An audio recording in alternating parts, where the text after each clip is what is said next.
I still remember the last message she ever sent me, not because it was long, not because it explained everything, but because it didn't. It was simple, short, like it didn't carry the weight of everything that came before it, and that's what made it hit harder. Because how do you go from talking every day to one final message that feels like nothing? At first I kept rereading it, not because I didn't understand it, but because I felt like there had to be something more hidden in it, some deeper meaning, some explanation between the lines, something that would make it all make sense. But there wasn't. It said just enough to end things and not enough to explain them, and that's what messes with you, because your mind keeps trying to fill in the gaps that they left empty. I kept thinking back to everything before that message, all the conversations, all the moments that felt real, all the things she said that made it seem like we were building something. And then I'd look at that last message again, and it didn't match. It didn't feel like it came from the same person. Because how do you go from consistency to something that feels so detached, so final, without feeling final at all? The hardest part wasn't even what she said, it was what she didn't say. No real explanation, no real accountability, no real closure, just something that closed the door without ever fully acknowledging what was behind it. And that leaves you stuck in a weird place, because you're not just dealing with an ending, you're dealing with questions that never got answers. For a while I wanted to reply, not to argue, not to convince her to stay, just to understand, to ask the questions that were sitting in my head. What changed? When did it change? Was any of it real? But I didn't, because deep down I knew something. If she wanted me to understand, she would have explained it the first time.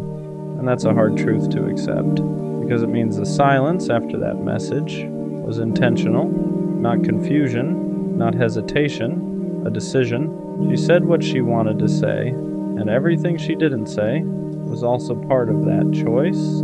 After that, the conversation just stopped. No follow-ups, no checking in, no, how are you? Just silence. And silence hits different when you're used to hearing from someone every day. Because now it's not just quiet, it's absence.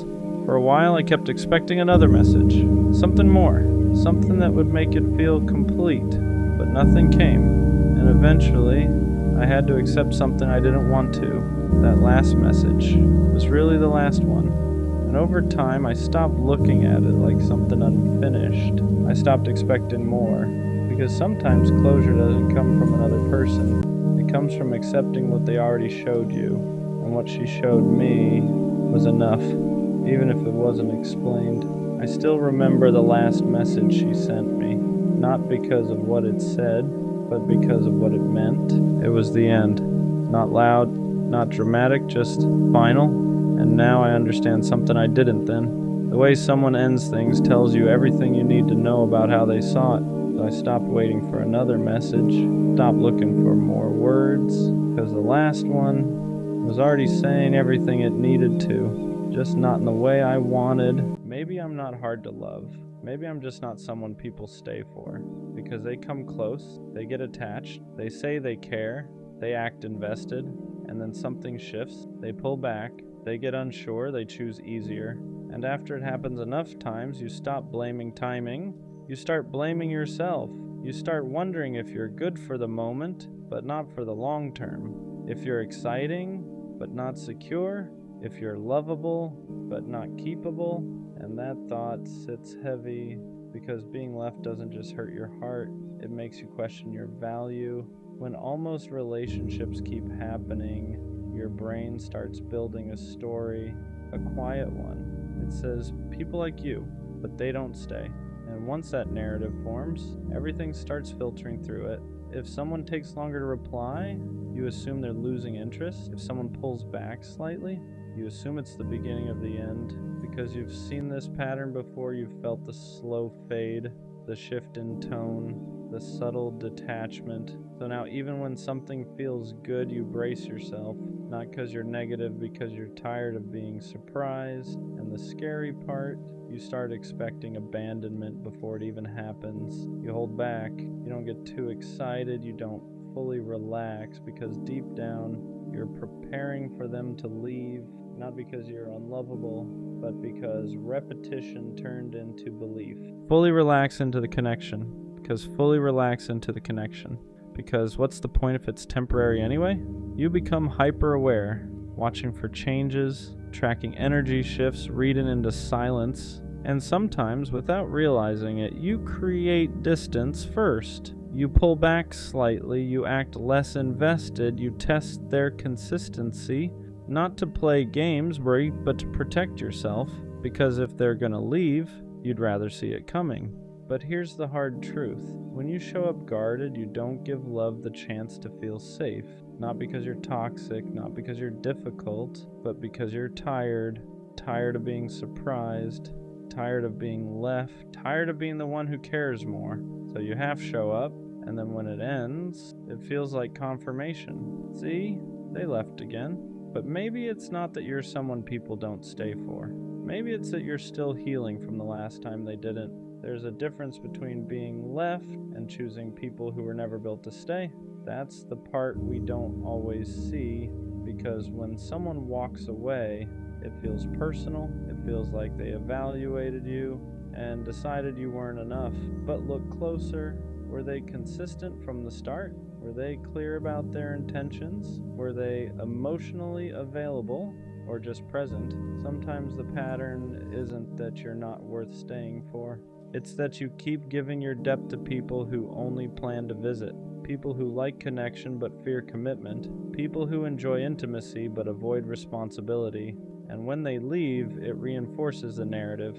No one stays. But maybe the better question is, who have I been choosing? Because when you stop choosing emotionally unavailable people, the pattern changes. Not instantly, not magically, but gradually. You realize you were never hard to stay for, you were just staying with people who were temporary. At some point, you stop chasing permanence, you stop trying to lock something in before it's solid, stop over-investing just to make it last, stop forcing potential into commitment, because you realize something. You can't convince someone to stay. You can't love someone into being ready. You can't perform your way into permanence. So instead of gripping tighter, you loosen your hold. You let people show you who they are. You stop rushing labels. Stop fantasizing futures before foundations exist. And something interesting happens. When you're no longer desperate for someone to stay, you start attracting people who actually want to. Because permanence isn't built through pressure, it's built through alignment. You don't chase it, you allow it. And when someone stays without being forced, without being convinced, without being chased, it feels different. Not fragile, not uncertain, just steady. At some point, the fear shifts. It stops being, they're going to leave, and becomes, if they do, I'll be okay. That's confidence, not the loud kind, not the I don't care kind. The steady kind. You stop gripping so tightly. You stop overanalyzing every shift. You stop trying to secure permanence too early, because you know this. If someone stays, it's because they want to, not because you convinced them, not because you performed perfectly, not because you minimized yourself. And if they leave, it doesn't collapse your identity. It doesn't confirm you're unworthy. It just confirms they weren't aligned. You're not scared of people leaving anymore. You're more concerned with whether they're capable of staying. And that's different, because now you're not auditioning, you're observing. And the people who are meant to stay, they won't need to be chased. They won't need to be monitored. They won't need to be reminded. They'll just stay. Being someone people stay for starts with staying true to yourself first, because when you abandon yourself to keep someone else, you teach them that you'll tolerate instability. You over-adjust, over-forgive, overextend. You bend your boundaries so they don't feel pressured. You silence your needs so they don't feel overwhelmed. And slowly, you're the one disappearing. But here's the shift. The more you stay grounded in who you are, the less you attract people who only plan to pass through. When you communicate clearly, when you hold your standards calmly, when you don't chase mixed signals, the wrong people leave faster. And that's not loss, that's filtering. You don't become someone people stay for, by shrinking yourself into convenience. You become that by being steady in your worth. The right person won't stay because you made it easy. They'll stay because they respect what you stand on. The right love doesn't feel like survival. It doesn't feel like holding your breath. It doesn't feel like waiting for the other shoe to drop. It doesn't feel like constantly proving you're worth keeping. It feels stable, not boring, not forced, stable. You're not overthinking every text. You're not tracking effort. You're not wondering if today is the day they change their mind. You just feel secure, and that's what you've been craving this whole time. Not obsession, not intensity, not dramatic passion, stability. Because when someone is truly staying, you don't have to fight for reassurance. You don't have to shrink. You don't have to overperform. You don't have to prepare for abandonment. You get to relax. And if you've never experienced that, of course, you start thinking maybe you're not someone people stay for, but maybe you've just never been with someone capable of stable love. There's a difference. At some point, you stop fearing being left. You start expecting to be valued. That's the real shift. You don't walk into connections thinking, how long will this last? You walk in thinking, if this is aligned, it will stay. You stop preparing for abandonment. Stop bracing for the slow fade. Stop assuming you'll have to fight to be kept, because now you know something. If someone leaves, it doesn't mean you weren't worth staying for. It means they weren't built to stay. And instead of internalizing it, you let it pass. You don't collapse. You don't spiral. You don't rewrite your worth. You understand that being valued is the bare minimum. And once you truly believe that, you stop entertaining anything less. You don't chase clarity. You don't beg for reassurance. You don't accept confusion. You expect effort. You expect consistency. You expect intention. And the people who can't offer that, they filter themselves out. So, am I just not someone people stay for? No, I just stopped staying where I'm not valued. There's a difference. For a long time, I thought people leaving was proof that I wasn't enough, not interesting enough, not secure enough, not worth committing to long term. But now I see it clearly. The wrong people didn't stay because they were never meant to build. They were meant to teach. Teach me what inconsistency feels like. Teach me what mixed signals look like. Teach me what I will never accept again.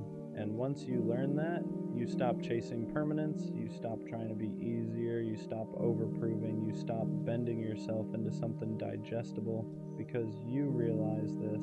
You are absolutely someone people stay for. Just not people who are unsure, not people who love halfway, not people who need options. The right person won't need convincing. They won't need time to decide your worth.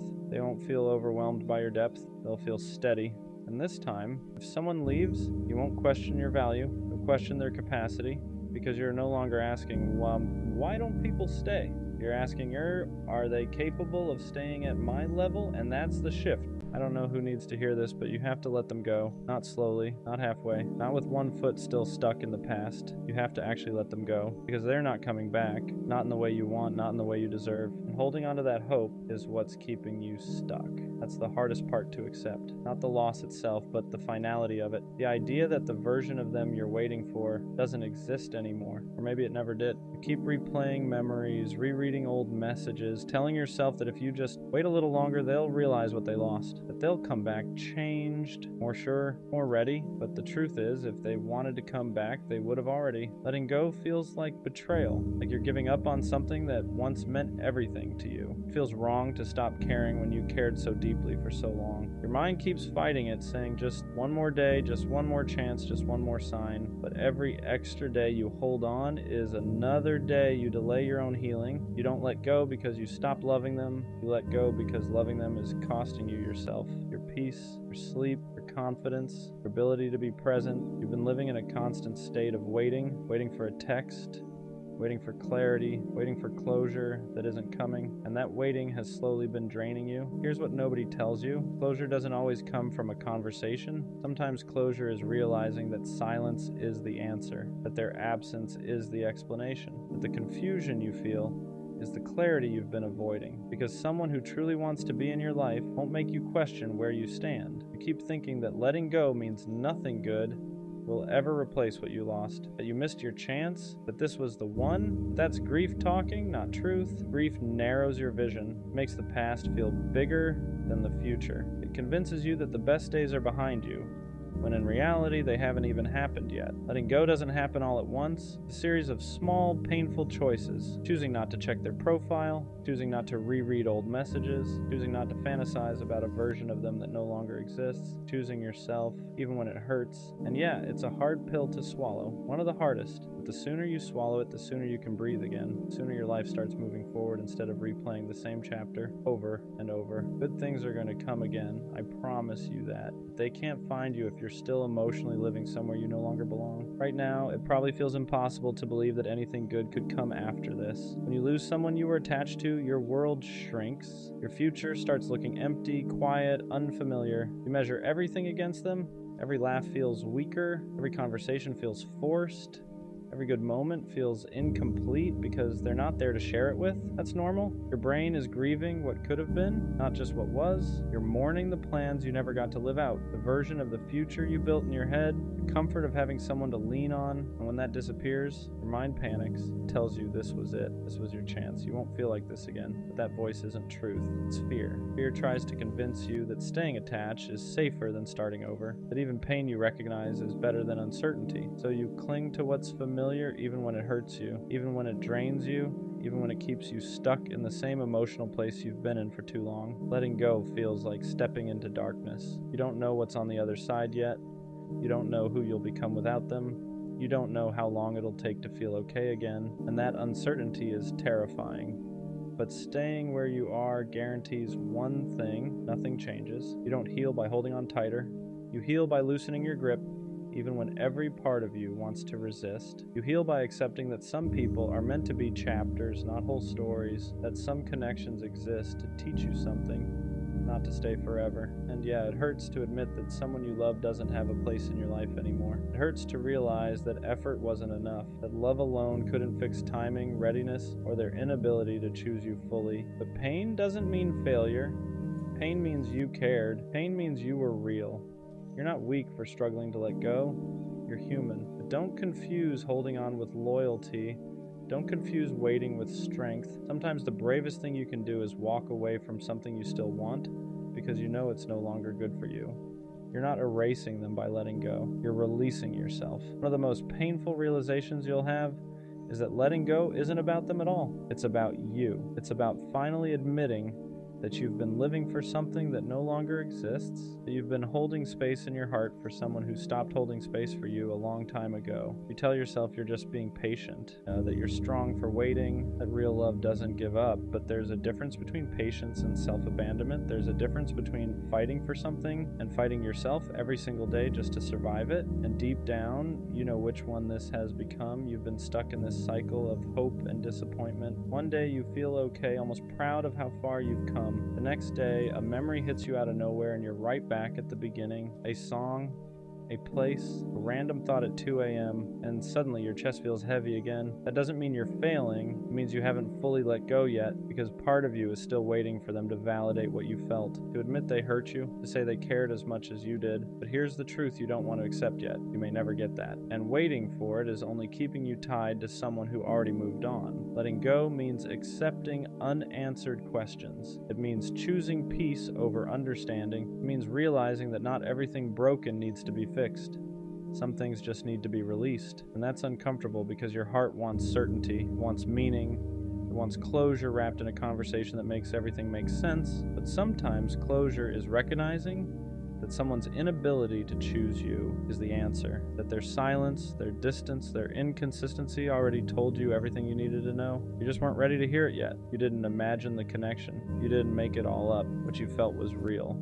but real feelings don't guarantee a real future, and holding on to that distinction is one of the hardest lessons you'll ever learn. You're not behind for struggling with this, you're not weak for missing them, but you are allowed to stop suffering for someone who isn't suffering without you. There comes a moment where you have to be honest with yourself about what you're really holding on to. Is it them, or is it the version of them you created in your head? The version that would have changed, the version that would have stayed, the version that would have finally chosen you the way you needed, because most of the time, that's what keeps you stuck. Not reality, but imagination. You fell in love with potential, with what could have been. If things were different, if timing was better, if they were more emotionally available, if they wanted the same future you did, but you can't build a life on ifs, and you can't heal while you're still negotiating with the past. Your heart keeps saying just a little longer, your mind keeps saying maybe one more chance, but your body is exhausted, tired of carrying the weight, tired of the anxiety, tired of waking up every day with the same ache in your chest. That's your sign. Not everything that hurts is meant to be held on to. Letting go doesn't mean you pretend it didn't matter. It mattered deeply. That's why it hurts, but there's a difference between honoring what you felt and imprisoning yourself in it. You're allowed to acknowledge the love without chaining yourself to the loss. And here's something important. Moving on doesn't mean you'll forget them. You won't. Certain people leave marks on us, but those marks don't have to control where we go next. They can be reminders instead of wounds, lessons instead of anchors. Right now you're still looking backward, trying to make sense of something that already ended, but life doesn't unfold in reverse. There are people you haven't met yet,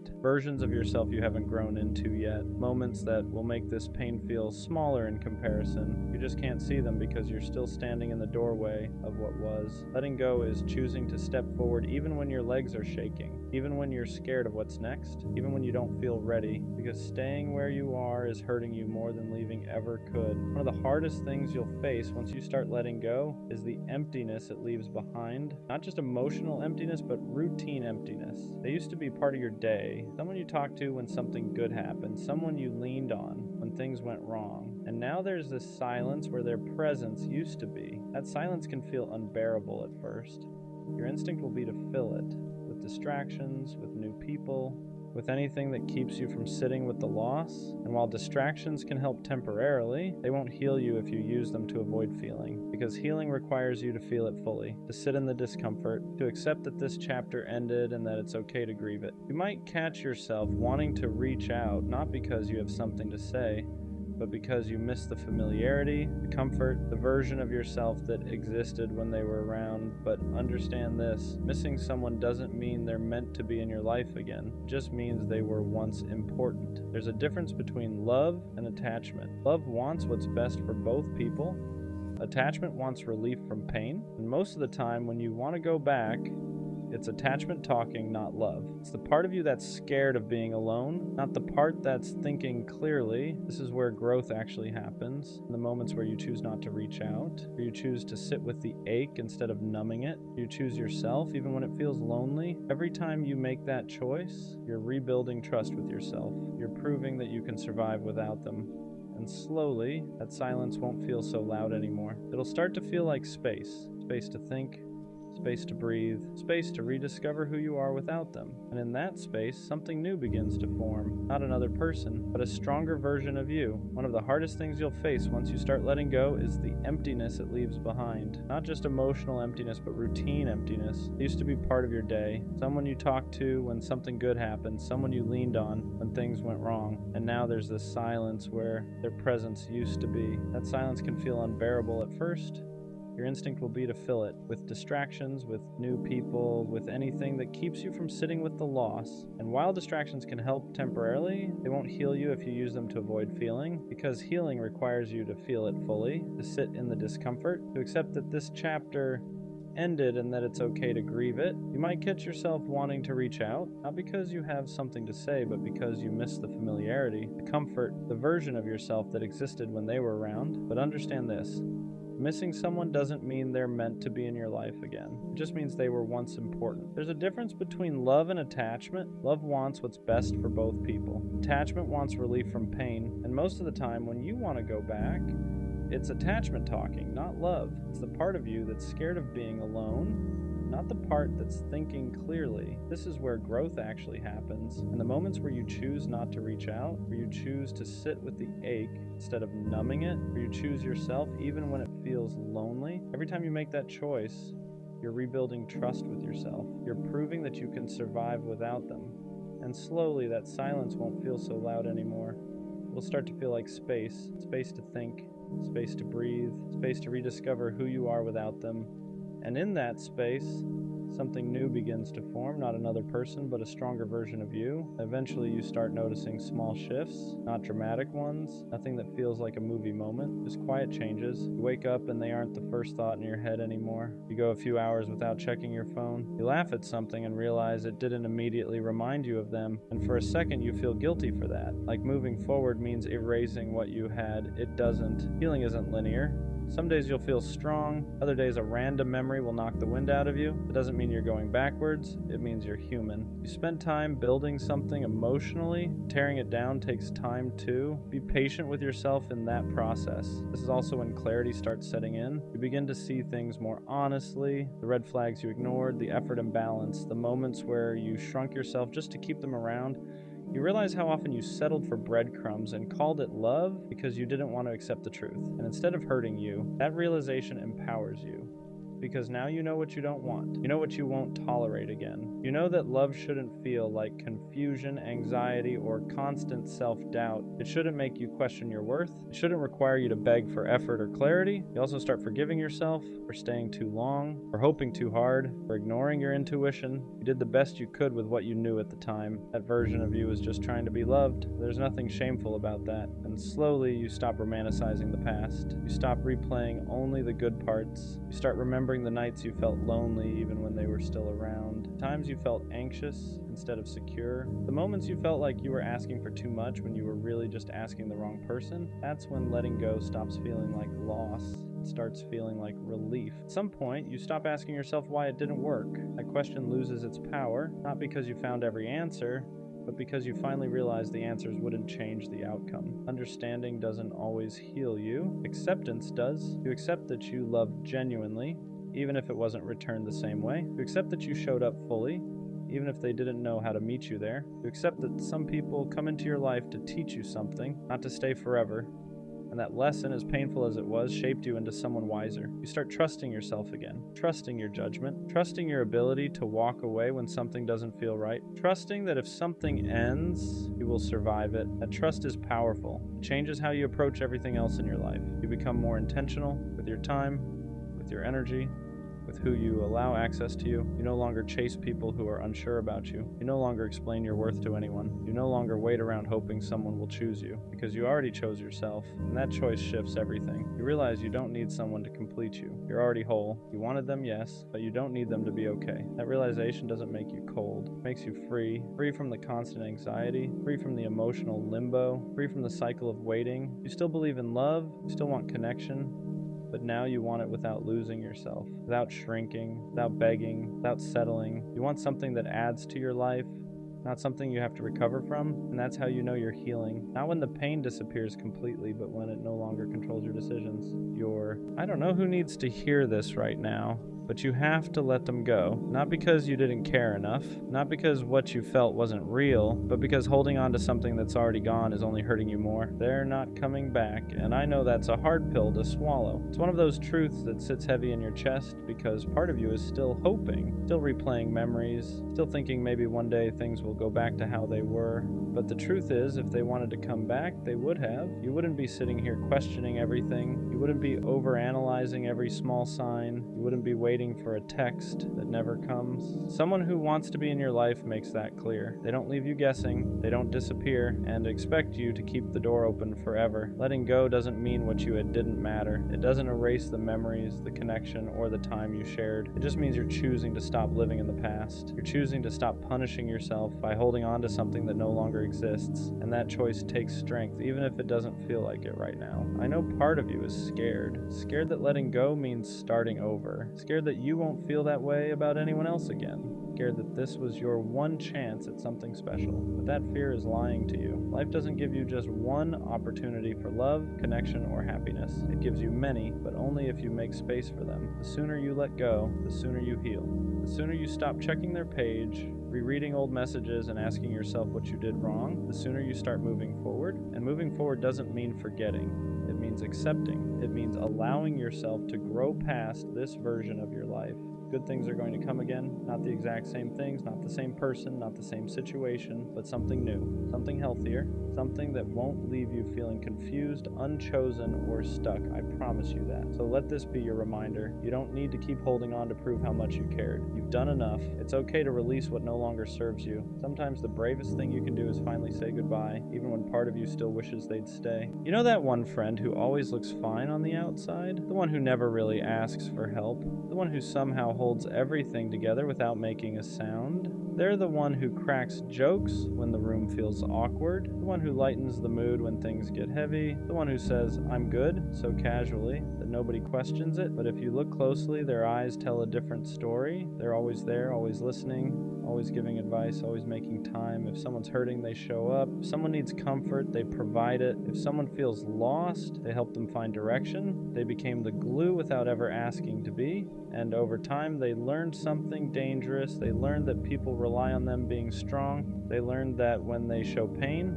it makes others uncomfortable, so they stop showing it. They mastered the art of looking okay. You don't see how tired they really are. You don't see the nights they sit in silence, staring at nothing, trying to keep themselves from falling apart. They laugh, but it's lighter now. They smile, but it doesn't reach the same place as it used to. They say they're just tired, when in reality they're exhausted in ways sleep can't fix. They learned how to bottle everything up, how to swallow emotions mid-sentence, how to carry pain quietly so no one else has to deal with it, because they don't want to be a burden.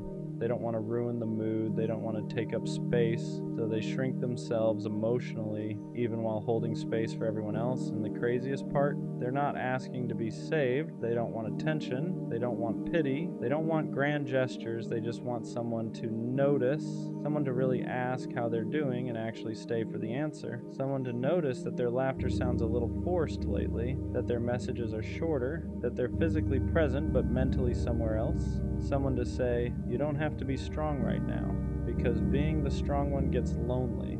You carry everyone else's weight and still feel guilty for having your own. You feel like you don't have permission to fall apart because everyone else depends on you staying together. But even strong people need rest. Even strong people need to cry. Even strong people need reassurance. Strength doesn't mean never breaking. It means breaking quietly and still showing up.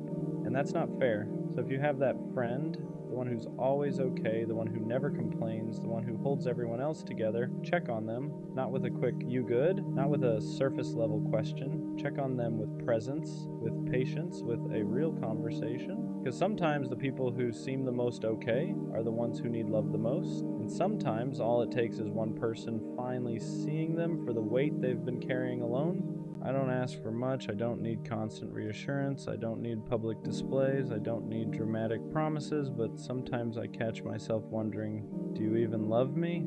Or do you just love the role I play in your life? Because there's a difference. Loving someone means you care about their heart. Liking what they do for you means you care about their presence, and those are not the same thing. I'm the easy one to love.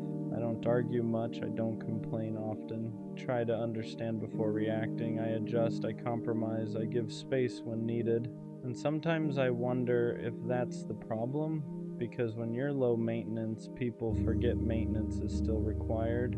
Love isn't just staying, it's how you stay. Do you check in on my feelings without me hinting at them? Do you notice when my energy shifts? Do you protect my heart the same way I protect yours? Or do you just assume I'm fine because I don't break down in front of you?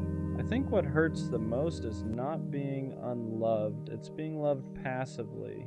Loved when it's convenient, loved when you need comfort, loved when I'm strong for you, but quiet when I need the same intensity back. That kind of love feels unbalanced, and imbalance turns into doubt. Sometimes I don't need more affection, I need clarity. Clarity in actions, clarity in effort, clarity in consistency. Because love shouldn't feel seasonal, it shouldn't spike when you're lonely and fade when you're comfortable. It should be stable, not loud, stable. I've realized something. If I have to constantly question whether I'm loved, then something is missing. Not necessarily feelings, but expression. Because real love doesn't leave you in confusion. It reassures you without you begging for it. It It shows up without you scheduling it. It protects your peace instead of disturbing it. And maybe you do love me. Maybe you just love differently. But here's the truth no one likes to admit. If your version of love doesn't make me feel secure, then it's incomplete, because love isn't just about what you feel internally. It's about what I experience externally. I don't want to beg to feel valued. I don't want to explain why consistency matters. I don't want to teach someone how to treat me with care. If I have to convince you to show up for me properly, that's not partnership, that's negotiation. And love shouldn't feel like negotiation. The scary part is this: I don't want to lose you, but I also don't want to stay somewhere where I feel half chosen. Because half love is heavy, it keeps you close enough to hope but far enough to doubt, and doubt slowly eats at your confidence. So do you even love me? Maybe the better question is, do I feel loved consistently? Do I feel prioritized, protected, considered? Because love shouldn't feel like a mystery. It shouldn't feel like something I have to decode. If I'm loved, I should know. Not because you say it once, but because you show it daily. And if I ever have to keep asking myself whether I'm loved, that might mean I deserve a love that doesn't make me question it at all. Being the introvert in the relationship means loving someone who lives louder than you do. They talk easily, they fill rooms, they connect fast, and you listen, you observe, you need quiet to recharge after loving hard. Sometimes it feels like you're standing next to someone who shines effortlessly while you glow quietly. They want to go out, you want to stay in, they gain energy from people, you lose it even when you're happy, and the hardest part is not the difference. It's wondering if your quiet way of loving is enough.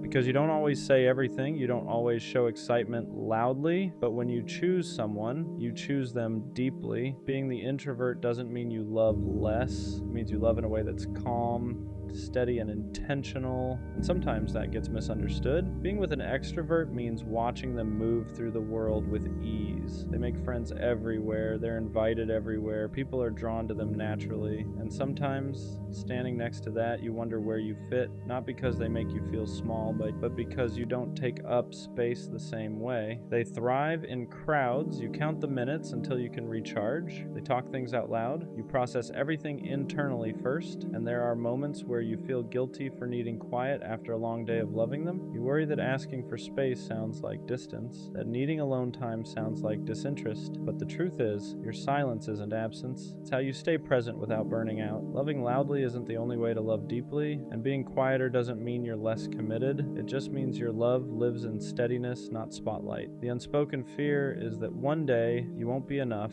that they'll want more noise, more people, more energy than you can give. You worry they'll mistake your calm for boredom, your need for quiet for distance. You love them deeply but not loudly, and sometimes you wonder if that difference will matter too much. You don't compete for attention, you don't need constant stimulation, you just want connection that feels safe and real. The fear isn't that they'll leave, it's that they'll outgrow you without realizing you were loving them in the only way that feels honest to you. But loving quietly doesn't mean loving less, it means choosing them without the performance. It means staying without needing the room to notice. The right partner won't need you to be louder, they'll need you to be you. Introverts love deeply in ways that aren't always obvious.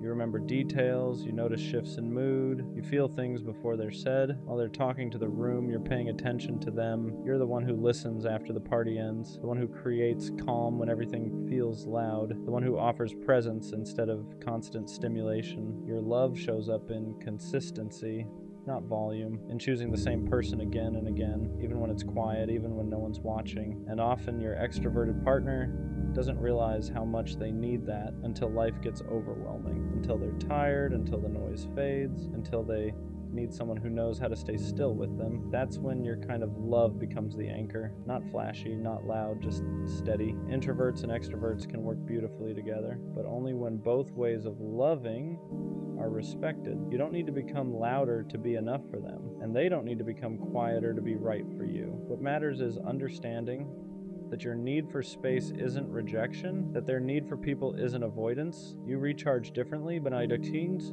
you can still meet in the middle. When an extrovert learns that quiet isn't distance, and an introvert learns that excitement isn't chaos, something soft happens. You stop trying to fix each other, you start protecting each other, you give them grounding, they give you expansion, and suddenly The difference that once felt like a risk becomes the balance that makes the relationship work. Asking for space doesn't mean you love them less. It means you know yourself. Introverts don't pull away to create distance. They pull away to come back whole. But asking for that space can feel heavy. You worry it sounds like rejection. You worry they'll take it personally. You worry needing time alone makes you difficult to love. The right partner won't hear "I need space" as "I don't want you." They'll hear it as "I'm taking care of myself so I can show up better." You don't need to apologize for how you recharge. You don't need to explain it every time. Love doesn't require constant closeness to be real. Sometimes the healthiest thing you can do for a relationship is step back for a moment, not to disconnect, but to return as yourself. Introverts show love in quiet, steady ways. You remember the little things they forget they mentioned. You notice when their mood shifts before they say anything. You check in without being asked. Your love isn't loud. It's consistent. It's making space for them after a long day. It's choosing them in calm moments, not just exciting ones. It's staying present when things slow down. Sometimes you wish they could see it more clearly. Not because you need praise, but because your love doesn't always announce itself. But the right partner will feel it. They'll feel it in how safe they are with you, and how calm things get around you, and how you stay, even when nothing exciting is happening. Quiet love isn't invisible.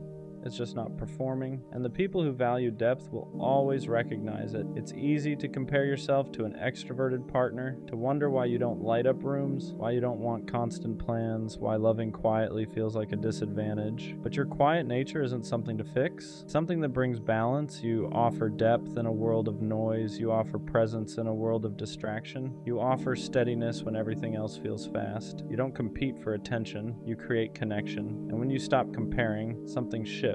You stop shrinking next to their energy. You stop questioning your value. You stop feeling like you need to match them to be worthy of love. You realize your calm isn't less than their excitement. It's what gives the relationship somewhere to rest. And the right partner won't ask you to be louder. They'll thank you for being grounding. One of the quiet fears is being replaced by louder energy, by someone more outgoing, more exciting, more effortless in social spaces. You worry that your calm won't be enough forever. But the truth is, people don't stay for volume. They stay for how they feel when everything slows down. An extroverted partner may enjoy attention, but they rest in safety. They recharge in understanding. They stay where they feel accepted without having to perform, and that's where you shine. You offer a place where they don't have to impress anyone, where they can be tired, where they can be real. Loud energy is easy to find, steady presence is not, and the partner who truly values you won't look for replacement. They'll recognize that your quiet way of loving is exactly what makes the relationship feel secure. Being the introvert was never a disadvantage. It just doesn't announce itself. Your love lasts because it isn't fueled by excitement alone. It's built on presence, on listening, on staying when things are quiet and ordinary. You don't love for the room, you love for the person. And that kind of love doesn't fade when the noise does. The right partner won't ask you to be louder, faster, or different. They'll appreciate that with you. Love feels steady instead of overwhelming, safe instead of performative. So if you've ever felt like your quiet nature made you harder to love, it didn't. It made you the place someone can finally rest. And that's not less, that's rare. Loving quietly doesn't mean loving halfway. It means you choose depth over display. You don't need to be the loudest voice in the room to be the most meaningful presence in someone's life. The right partner won't measure love by energy levels. They'll feel it in consistency, in safety, in how calm it feels to be with you. And one day you'll realize something simple. Your quiet wasn't something they had to tolerate. It was the reason they felt at home. She said she needed space, and I believed her, because when someone says that, you don't question it, you respect it. You tell yourself they're overwhelmed, they're figuring things out, they just need time to clear their head. So I gave her that. I didn't chase, I didn't pressure her, I didn't try to force conversations that she clearly wasn't ready to have. I stepped back, because in my head, that's what you do when you care about someone. You don't make things harder for them. You give them room. But what I didn't realize at the time was this. She didn't need space. She just didn't want me. At first I handled it the way you're supposed to. I gave her distance. I stopped texting first. I stopped trying to keep conversations alive. I let the silence sit even when it didn't feel right. Because I thought space meant something temporary. Like a pause. Like something we would come back from. But the silence started stretching longer than it should have. And instead of clarity, it just created confusion. Because when someone genuinely needs space, they don't disappear without direction. They don't leave you guessing. They don't make you feel like you're suddenly a stranger. But that's exactly how it started to feel. And deep down, something didn't sit right. Not because I didn't trust her, but because the energy didn't match what she said. Then little things started adding up. Things I didn't notice right away. But once I did, I couldn't ignore them. She wasn't just taking space. She was still active, still talking, still posting, still present, just not with me. And that's when the confusion turned into something else, clarity, because space doesn't mean disappearing from one person while still being available for everything else. Space doesn't look like selective silence, and that's when it hit me. She didn't need space from everything, she needed space from me. That realization is different, because now it's not about understanding, it's about acceptance. You start replaying everything, trying to figure out when it changed, when her energy shifted, when the connection stopped being something she wanted to maintain. Because if it was really about space, she would have come back, she would have explained, she would have made it clear where things stood, but she didn't. She just faded and let the silence say what she didn't want to say directly. And the truth is, space is one of the easiest ways to leave without saying you're leaving. It sounds soft, it sounds understandable, it doesn't create conflict, but sometimes it's just distance in disguise, a way to slowly step out without having to take responsibility for ending it. And I didn't want to see it like that at first, because believing her felt easier than accepting what was actually happening. Because if I accepted it, then I had to admit something I wasn't ready for, that I wasn't someone she was trying to hold on to. I was someone she was slowly letting go of. And that's a different kind of pain, because it's quiet. There's no argument, no clear ending, just distance that keeps growing until you finally understand what it means. For a while I kept thinking she'd come back, that once she had her space, things would go back to how they were. Because when something feels real, you don't expect it to end like that. You expect a conversation, closure, something. But sometimes the absence is the answer. And that's what I had to learn the hard way. And once I stopped waiting, everything started making more sense, because I wasn't confused anymore. I wasn't questioning where I stood. I wasn't trying to interpret silence. I just saw it for what it was. She didn't need time. She made a decision, just not one she wanted to say out loud. And yeah, that hurt, not just because she left, but because of how she did it. Because honesty would have been easier to respect, clarity would have been easier to accept, but instead, I was left trying to understand something that was never explained, and that kind of ending stays with you for a while. So yeah, she said she needed space, but what she really needed was distance from me, and now I understand something clearly. The right person doesn't disappear to figure out if they want you. They don't leave you in silence, they don't make you question everything. They communicate, they stay, they choose. So next time, I won't confuse silence with patience. I won't wait around for someone who already stepped away. Because when someone truly wants you, they don't need space to decide it. She made me feel loved, not in a loud way, not in a dramatic way, in a steady way. She checked in, she listened, she remembered the small things, and the crazy part? I didn't know what to do with it. Because when you're used to chaos, consistency feels unfamiliar. When you're used to chasing, being chosen feels suspicious. She wasn't confusing, she wasn't distant, she wasn't playing games, she was just there. And for some reason, that scared me more than anything. Healthy love feels calm, and when you're used to chaos, calm can feel boring. There were no mixed signals, no guessing games, no hot and cold energy. She didn't make me question where I stood, and that was new. I was used to intensity, late night arguments, emotional highs and lows, passion that felt like a roller coaster. With her, it was steady, and instead of relaxing into it, I started looking for something wrong. Because when you've been conditioned to associate love with anxiety, peace feels unfamiliar. You mistake stability for a lack of spark, consistency for predictability, security for missing something. But the truth, nothing was missing. I just didn't know how to receive love that didn't hurt first. Sometimes we don't sabotage love because we don't care. We sabotage it because we don't feel worthy of it. She showed up consistently, she communicated clearly, she didn't make me chase, and instead of feeling grateful, I felt exposed, because when someone loves you properly, they see you, not just the confident version, not just the charming version, the insecure parts too, the guarded parts, the parts that still haven't healed. And when you don't fully love yourself, being loved deeply feels uncomfortable. You start thinking, what if she realizes I'm not as solid as I seem? What if she expects more than I can give? What if I mess this up? So you create distance first, you act unsure, you slow down, you convince yourself the timing isn't right, not because she wasn't enough, but because you didn't feel like you were. I told myself it wasn't the right time, that I needed to focus on myself, that I wasn't in the right headspace, that something felt off, but if I'm being honest, nothing was off. I was just scared of being responsible for something real. Scared of being consistent, scared of not being able to hide behind confusion anymore. Because when someone loves you right, there's no chaos to blame, no mixed signals to point at, no drama to distract you. It's just clarity. And clarity means accountability. I couldn't say she didn't show up. She did. I couldn't say she wasn't serious. She was. So the only thing left to question was myself. And that's harder than walking away. You don't always realize what you had while you have it. Sometimes you realize it in the silence after, when the good morning texts stop, when the consistency disappears, when the calm you once questioned is suddenly gone.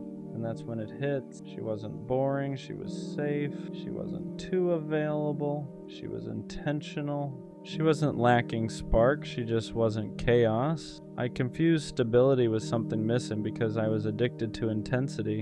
And now that it's quiet, I see it clearly. She wasn't asking for too much. She was offering exactly what I claimed I wanted, and the hardest part is realizing she didn't leave because she didn't care. She left because I hesitated.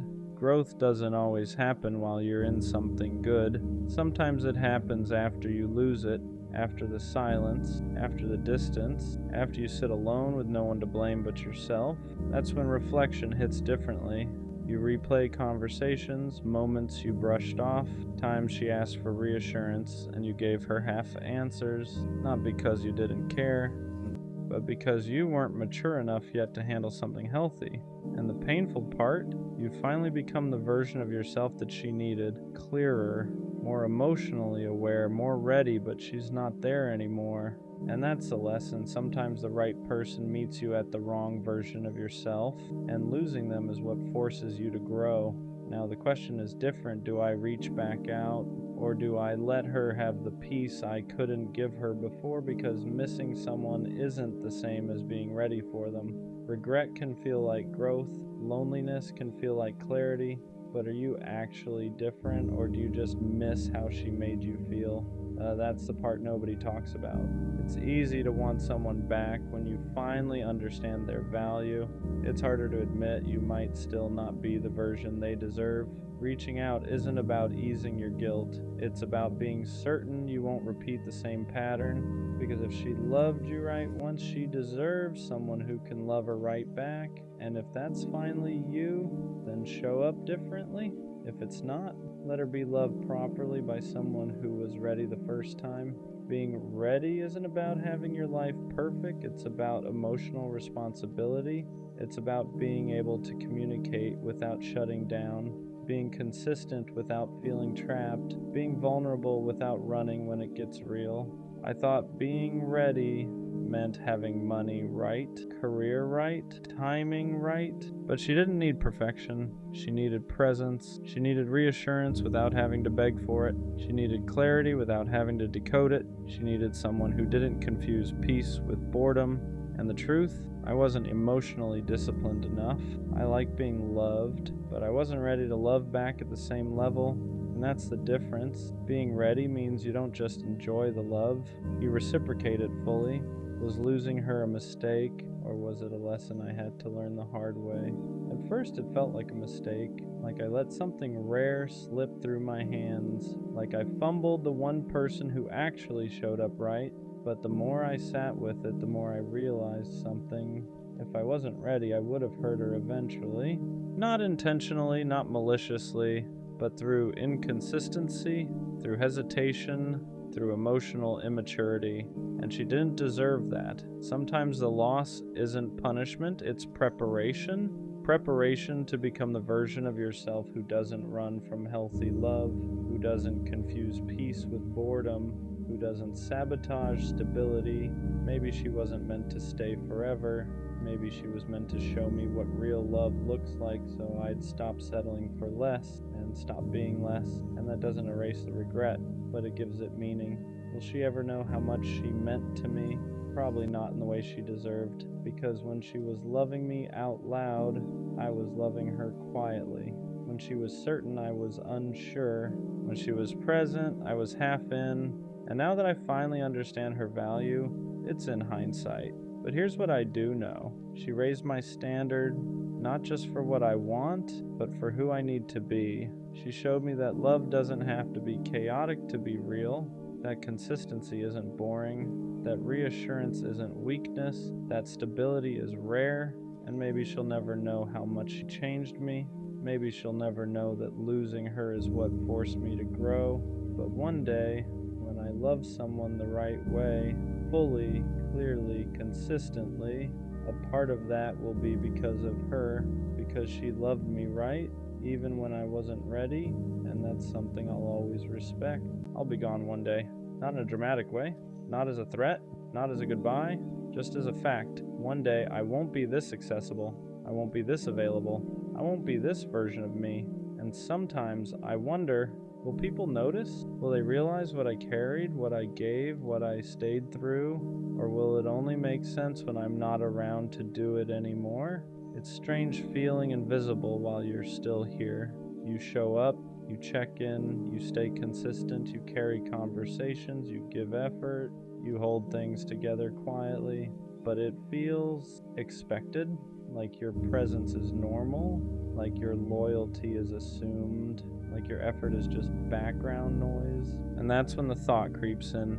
If I stopped doing this, if I pulled back, if I disappeared, would anyone feel the shift? Or do people only realize what you meant after you're no longer there to give it?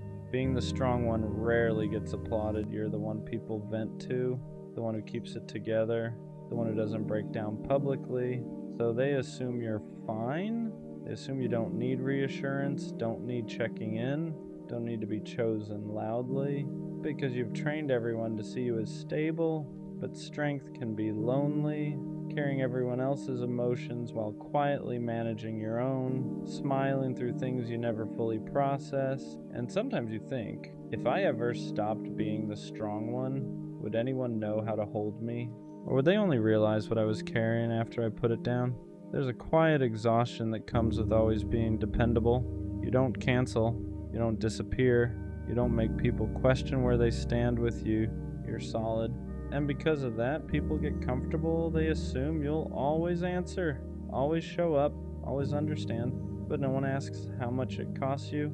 No one sees the days you wanted to shut down, the moments you needed someone else to take the lead. Being reliable is a beautiful trait, but when it's constant, it becomes heavy. And sometimes you think, if I ever stop carrying this role, will they notice the weight I was holding all along? What happens when the dependable one finally pulls back? At first, nothing. People assume you're just busy, just tired, just having an off day. But when the consistency shifts, when the long paragraphs turn short, when the constant availability fades, that's when they feel it. The silence hits different when it's coming from the one who never used to go quiet. And suddenly they notice what you used to do, the way you checked in first, the way you kept things from falling apart, the way you made everything feel steady. And it's not about revenge, it's not about proving a point, it's about capacity, because even the strongest ones get tired of being unheld. And when they finally step back, it's not dramatic, it's quiet, but it changes everything. Being gone doesn't always mean physically leaving. Sometimes it means emotionally detaching. Still replying, but not overextending. Still present, but not pouring the same energy. Still there, but no longer carrying what isn't yours. That shift is subtle. You don't announce it, you don't explain it, you just stop overgiving.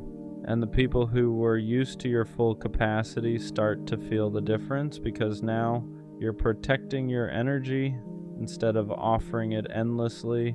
You're choosing peace over being needed, and sometimes that's the real goodbye, not disappearing, just deciding you deserve to be poured into too. Being gone one day might not mean disappearing. It might mean evolving, becoming a version of yourself that not everyone gets access to anymore. The version that over-explains, that overextends, that tolerates bare minimum, gone. The version that accepts crumbs just to keep the peace, gone. Growth changes your availability. You don't respond the same. You don't tolerate the same. You don't give the same unlimited access. And some people will say you changed. They'll say you're distant, different, harder to reach. But what they really mean is you stopped being endlessly accessible. And sometimes being gone is just becoming too self-aware to stay in spaces that don't value you. The right people won't lose you when you grow. They won't complain that you changed. They'll adjust with you, because real connection isn't built on convenience. It's built on understanding. When you stop overgiving, the right ones won't call you distant. They'll ask if you're okay. When you set boundaries, the right ones won't feel attacked. They'll respect them. When you evolve, the right ones won't feel threatened. They'll evolve too. Growth doesn't push away what's aligned. It only exposes what was comfortable. And if one day you're gone because you chose peace over pressure, the people meant for you won't lose access. They'll meet you at your new level. One day being gone might just mean I finally chose myself, not selfishly, not dramatically, fully choosing peace over pressure, fully choosing growth over familiarity, fully choosing reciprocity over exhaustion, because for a long time I chose understanding, I chose patience, I chose staying, even when it drained me.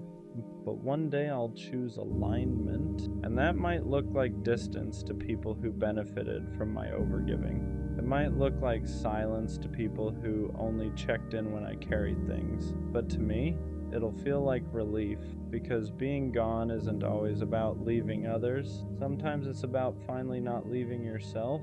I'll be gone one day, but not in a tragic way, in a transformative way.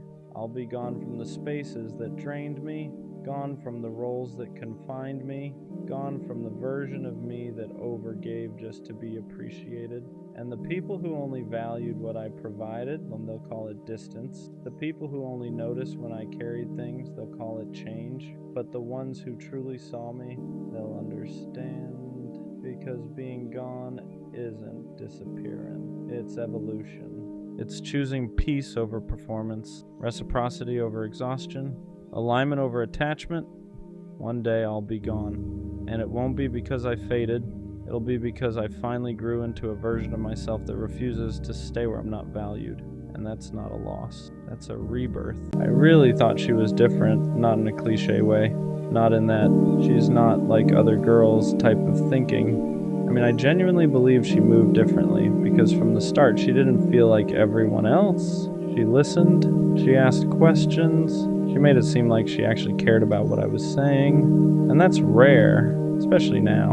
So when I felt that kind of energy from her, I didn't hesitate. I opened up. I let my guard down faster than I normally would. Because when you think someone is different, you stop protecting yourself the same way. You start believing this might actually be something real. And for a while, it felt like it was. The conversations were easy. Nothing felt forced. It felt like we were naturally building something without trying too hard. And that's what convinced me the most, because real connections aren't supposed to feel complicated. They're supposed to feel natural. So I leaned into it, I gave her my time, my attention, my energy, and I didn't second guess it, because in my head I wasn't just talking to someone random. I was building with someone who was different. At least that's what I thought. The more I talked to her, the more convinced I became that she wasn't like everyone else, because she didn't play games. At least, it didn't feel like she did. She replied consistently. She She didn't disappear randomly. She made the effort to keep conversations going. And when you've dealt with enough inconsistency before, that kind of energy stands out. It feels real, so I trusted it. I stopped overthinking things. I stopped questioning her intentions, because when someone shows you consistency, it feels like proof. Proof that they're serious, proof that they're different, proof that this might actually go somewhere. And that's when I started investing more, not just time, but emotionally. I started letting her see parts of me I don't usually show right away. The way I think, the things I've been through, the way I actually feel about certain things, because I thought she was someone who would understand it, someone who wouldn't take that lightly, and she made it seem like she didn't. She would listen, she would respond in a way that felt genuine. She made it feel like what I was saying actually mattered to her, and that's what pulled me in deeper, because attention is one thing, but understanding, that's different, or at least it's supposed to be. But what I didn't realize at the time was this: just because someone understands you doesn't mean they value you the way you think they do. That realization didn't hit me right away.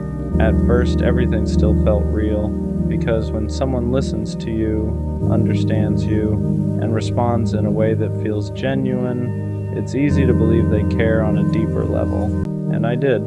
I thought she saw me. Not just the surface version, but the real version. And that's not something I give out easily. For the more she showed that side of herself, the more I leaned in, the more I believed this wasn't temporary. But slowly, things started shifting. Not in a dramatic way, nothing obvious, just small changes.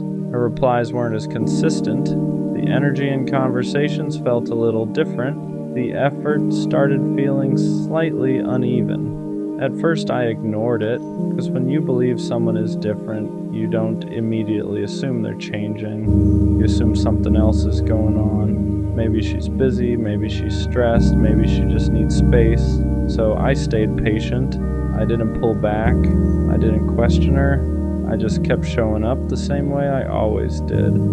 Because in my mind, you don't give up on something real just because it feels off for a moment. But here's the thing I didn't realize yet. When someone is actually different, their consistency doesn't disappear without explanation. That's when I started noticing something I didn't want to admit. The version of her I thought was different only existed in certain moments, not consistently. Because when everything was good, she showed up fully. She was present, engaged, easy to talk to. But when something shifted, even slightly, that same energy disappeared, and that's where the confusion started, because now I wasn't just dealing with inconsistency, I was dealing with contrast. One day it felt real, the next day it felt distant, and when you've seen someone at their best, it's hard to accept their worst. So instead of questioning the connection, I started chasing the version of her I thought was real, the version that listened, the version that understood, the version that made everything feel easy. I kept telling myself, that's who she really is, and maybe sometimes it was. But here's the truth I had to face: if someone only shows up for you sometimes, that's not who they are. That's just who they are when it's convenient. And I didn't want to believe that, because admitting that meant admitting something bigger, that maybe she wasn't different. I just experienced her best moments and mistook them for her whole character. Once I accepted that the different version of her wasn't consistent, something else started becoming clear. I wasn't reacting to who she actually was. I was reacting to who I thought she was. And that's a dangerous place to be, because when you build feelings based on someone's best moments, you start ignoring their patterns. You hold on to the highs and excuse the lows. You remember how good it felt when everything clicked, and you convince yourself that version of them is the real one. So every time she pulled away, I didn't take it at face value. I told myself she'll come back to how she was. Every time the energy dropped, I didn't question it. I just stayed consistent, hoping things would reset. And sometimes they did. She would come back, the conversations would feel right again, The connection would feel easy again, and those moments would convince me all over again that she was different. But now, I understand something I didn't see back then. Those moments weren't proof of consistency, they were just temporary alignment. And temporary alignment feels real when you want something to work, but real connection doesn't come and go like that. It stays. The more I thought about it, the more I realized something I didn't want to admit. I wasn't in a stable connection. I was in a cycle of highs and lows that kept resetting my feelings every time things felt good again. Because every time she came back with that same energy, the version of her that felt easy, understanding, and real, it made me forget everything that didn't make sense.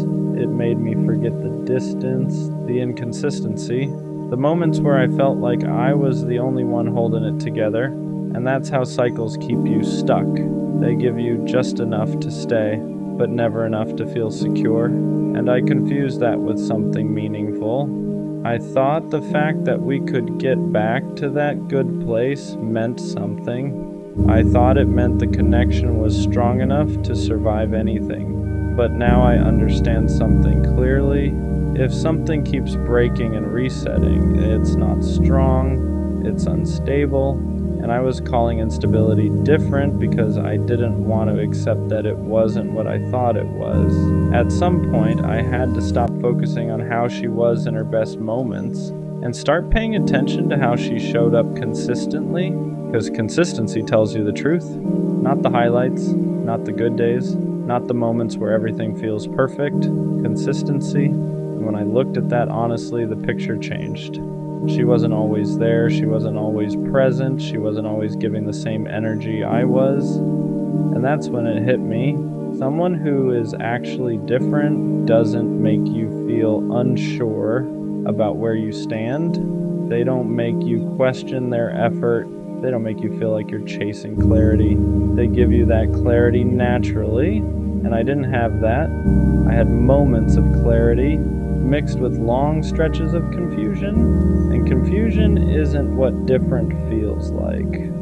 Once I stopped chasing the version of her I wanted, everything started making more sense, because the truth is, she didn't change. I just started seeing her clearly. She was consistent in one way. She showed up when it was easy, when the energy was good, when the conversations were light, when everything felt natural. But when things required depth, consistency, effort over time, that's when the difference showed. And that's when I had to admit something to myself. She wasn't different in the way I thought. She was just different from what I was used to at the beginning. And I held on to that version too long. For a while, that realization hurt more than anything else, because it made me feel like I misread everything, like I believed in something that wasn't actually there. But over time, I started understanding something important. I didn't imagine a connection. Those moments were real. They just weren't sustainable. And that's the difference. Something can feel real in the moment and still not be built to last. And I think that's what I experienced. Not something fake, just something temporary that I thought was permanent. So yeah, I thought she was different, and in some ways she was. She showed me a version of connection that felt real. She made it easy to open up. She made it feel like something deeper was possible. But being different at the beginning isn't the same as being consistent in the long run. And that's the lesson I had to learn, because the right person isn't just different when things are good, they're consistent when things aren't. They don't come and go, they don't leave you guessing, they don't make you question what you felt, they match it every time. So no, she wasn't the kind of different I thought she was, but now I know what real different actually looks like, and next time I won't confuse moments for meaning. You keep ignoring the red flags because all you want is love, not peace, not respect, not consistency, just love. You see the signs, you see the unanswered calls, the constant busy, the way you're always an option, never a priority. And instead of asking why it hurts, you ask how to endure it. You tell yourself it's patience, that it's loyalty, that love means staying even when it costs you. But let's be honest, she doesn't check on you. She doesn't consider your feelings. She doesn't show up the way you do. And you know that. You just don't want to face what it says about you for staying. So here's the real question you've been avoiding. How much do you actually love yourself? Because when you stay in situations that keep hurting you, when you keep accepting disrespect just to feel close to someone, that's not love. That's neglect. If you truly loved yourself, you wouldn't keep choosing pain just to feel wanted. You wouldn't keep lowering your standards to keep someone around who clearly isn't choosing you back. But you don't protect yourself, you sacrifice yourself. Because being alone scares you more than being hurt. And that's why you accept the bare minimum. That's why you stay in toxic cycles. That's why you confuse attachment with love. You're not holding on because it's good for you. You're holding on because it's the only version of love you think you deserve. And that's the lie. You don't need someone else to complete you. What you actually need is to stop outsourcing your worth. Because the moment you start loving yourself, really loving yourself, you stop begging for attention. You stop tolerating disrespect. You stop calling pain connection. You stop chasing people who only show up halfway. Self-love doesn't make you selfish. It makes you unavailable to anything that keeps breaking you. And until you learn that, you'll keep calling suffering love and calling survival loyalty. You are worth more than crumbs. You are worth more than confusion. You are worth more than being an option. But no one can convince you of that until you decide to believe it yourself. Here's the truth you keep avoiding. You don't stay because you don't see the red flags. You stay because you think leaving means nobody else will love you, so you make excuses. She's busy. She's going through stuff. She just doesn't show love the same way. But effort isn't a love language. It's a choice. And when someone keeps choosing not to show up for you, that's not confusion, that's clarity. You're not being patient. You're being hopeful in a place that's already shown you who it is. You keep giving grace to people who wouldn't give you the same. You keep explaining your pain to someone who already decided it wasn't important enough to change. And every time you stay, you send yourself a message. My feelings come second. My needs are optional. This is the best I can get. That's not love.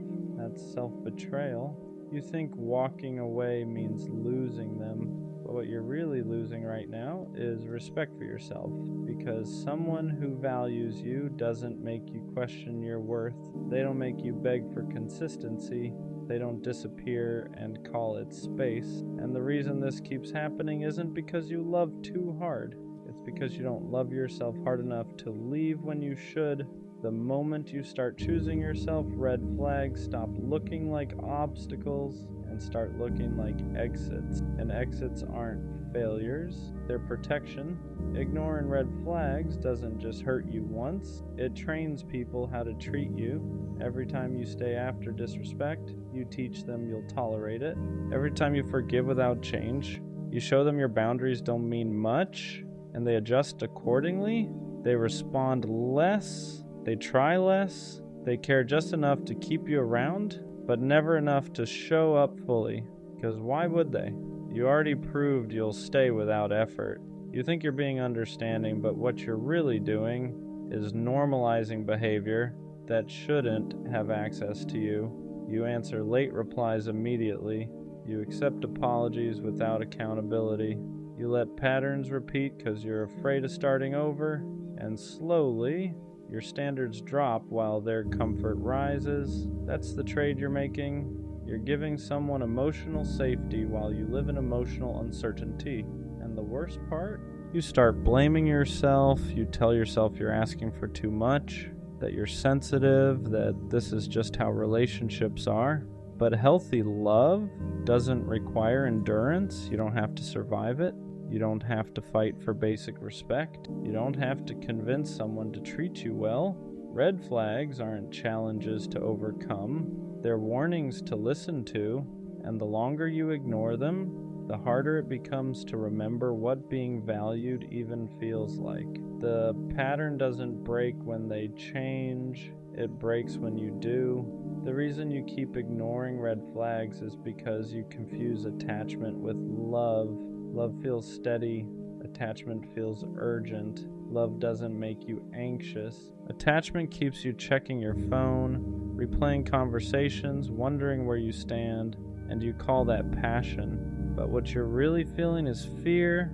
Fear of being replaced, fear of not being enough, fear that if you don't hold on tight, you'll be forgotten. So you cling, you stay when you should leave, you wait when there's nothing coming, you accept excuses because they're easier than facing the truth. That truth being, someone who wants you won't make you feel optional.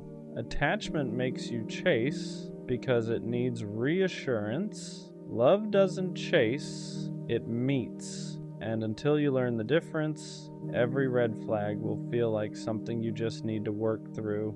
You'll keep calling distance space, disrespect miscommunication, inconsistency timing, but your body already knows that tight feeling in your chest, that constant unease, that feeling of giving more than you're getting. That's not love warning you to try harder. That's your self-respect telling you to stop. You don't need clearer signs. You don't need closure. You don't need one more conversation. You need the courage to admit that attachment is keeping you stuck in places love would never ask you to stay. Walking away feels harder than staying because staying lets you avoid the truth. As long as you're still there, you can tell yourself it might change, that maybe tomorrow they'll care more, that maybe you're just being tested.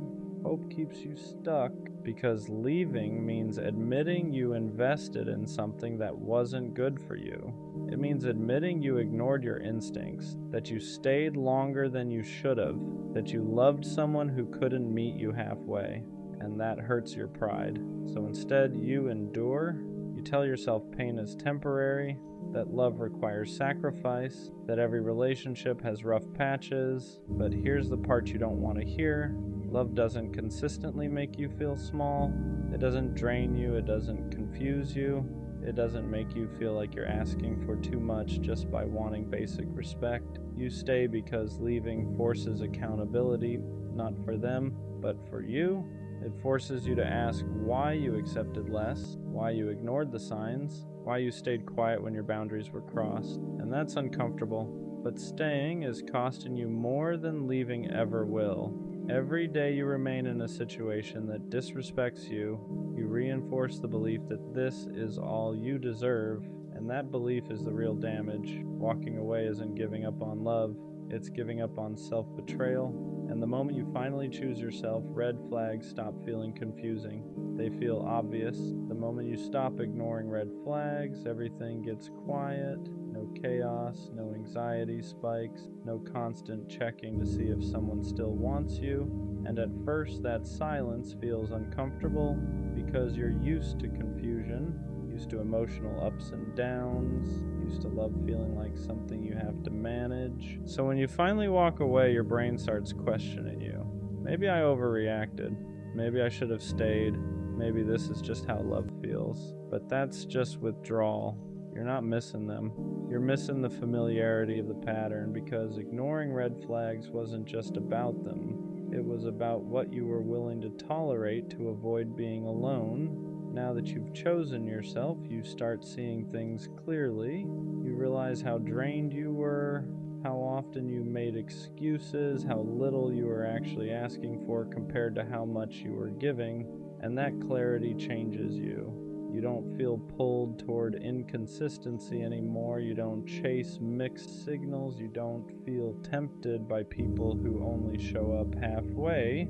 Because once you experience peace, chaos stops feeling exciting. You stop romanticizing struggle. You stop believing love has to hurt. You stop confusing anxiety with connection. And here's the biggest shift. You stop trying to be chosen.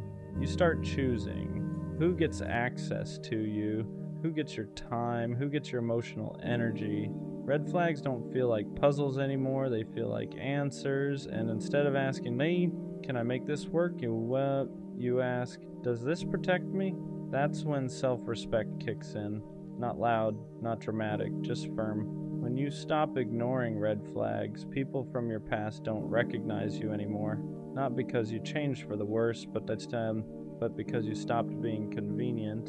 You don't explain yourself as much. You don't over-justify your boundaries. You don't stay in conversations that feel disrespectful or draining, and that confuses people. They're used to the version of you that stayed quiet, that gave chances, that tried to understand at the expense of being understood. So when you walk away faster now, they call you cold. They say you've changed. They say you're doing too much. But what they really mean is, you're no longer available for the dynamic they benefited from. People who thrived on your tolerance don't like your standards. People who were comfortable with your silence don't like your clarity. And that's okay, because growth isn't about being liked, it's about being protected. You're not harsh, you're not bitter, you're not closed off.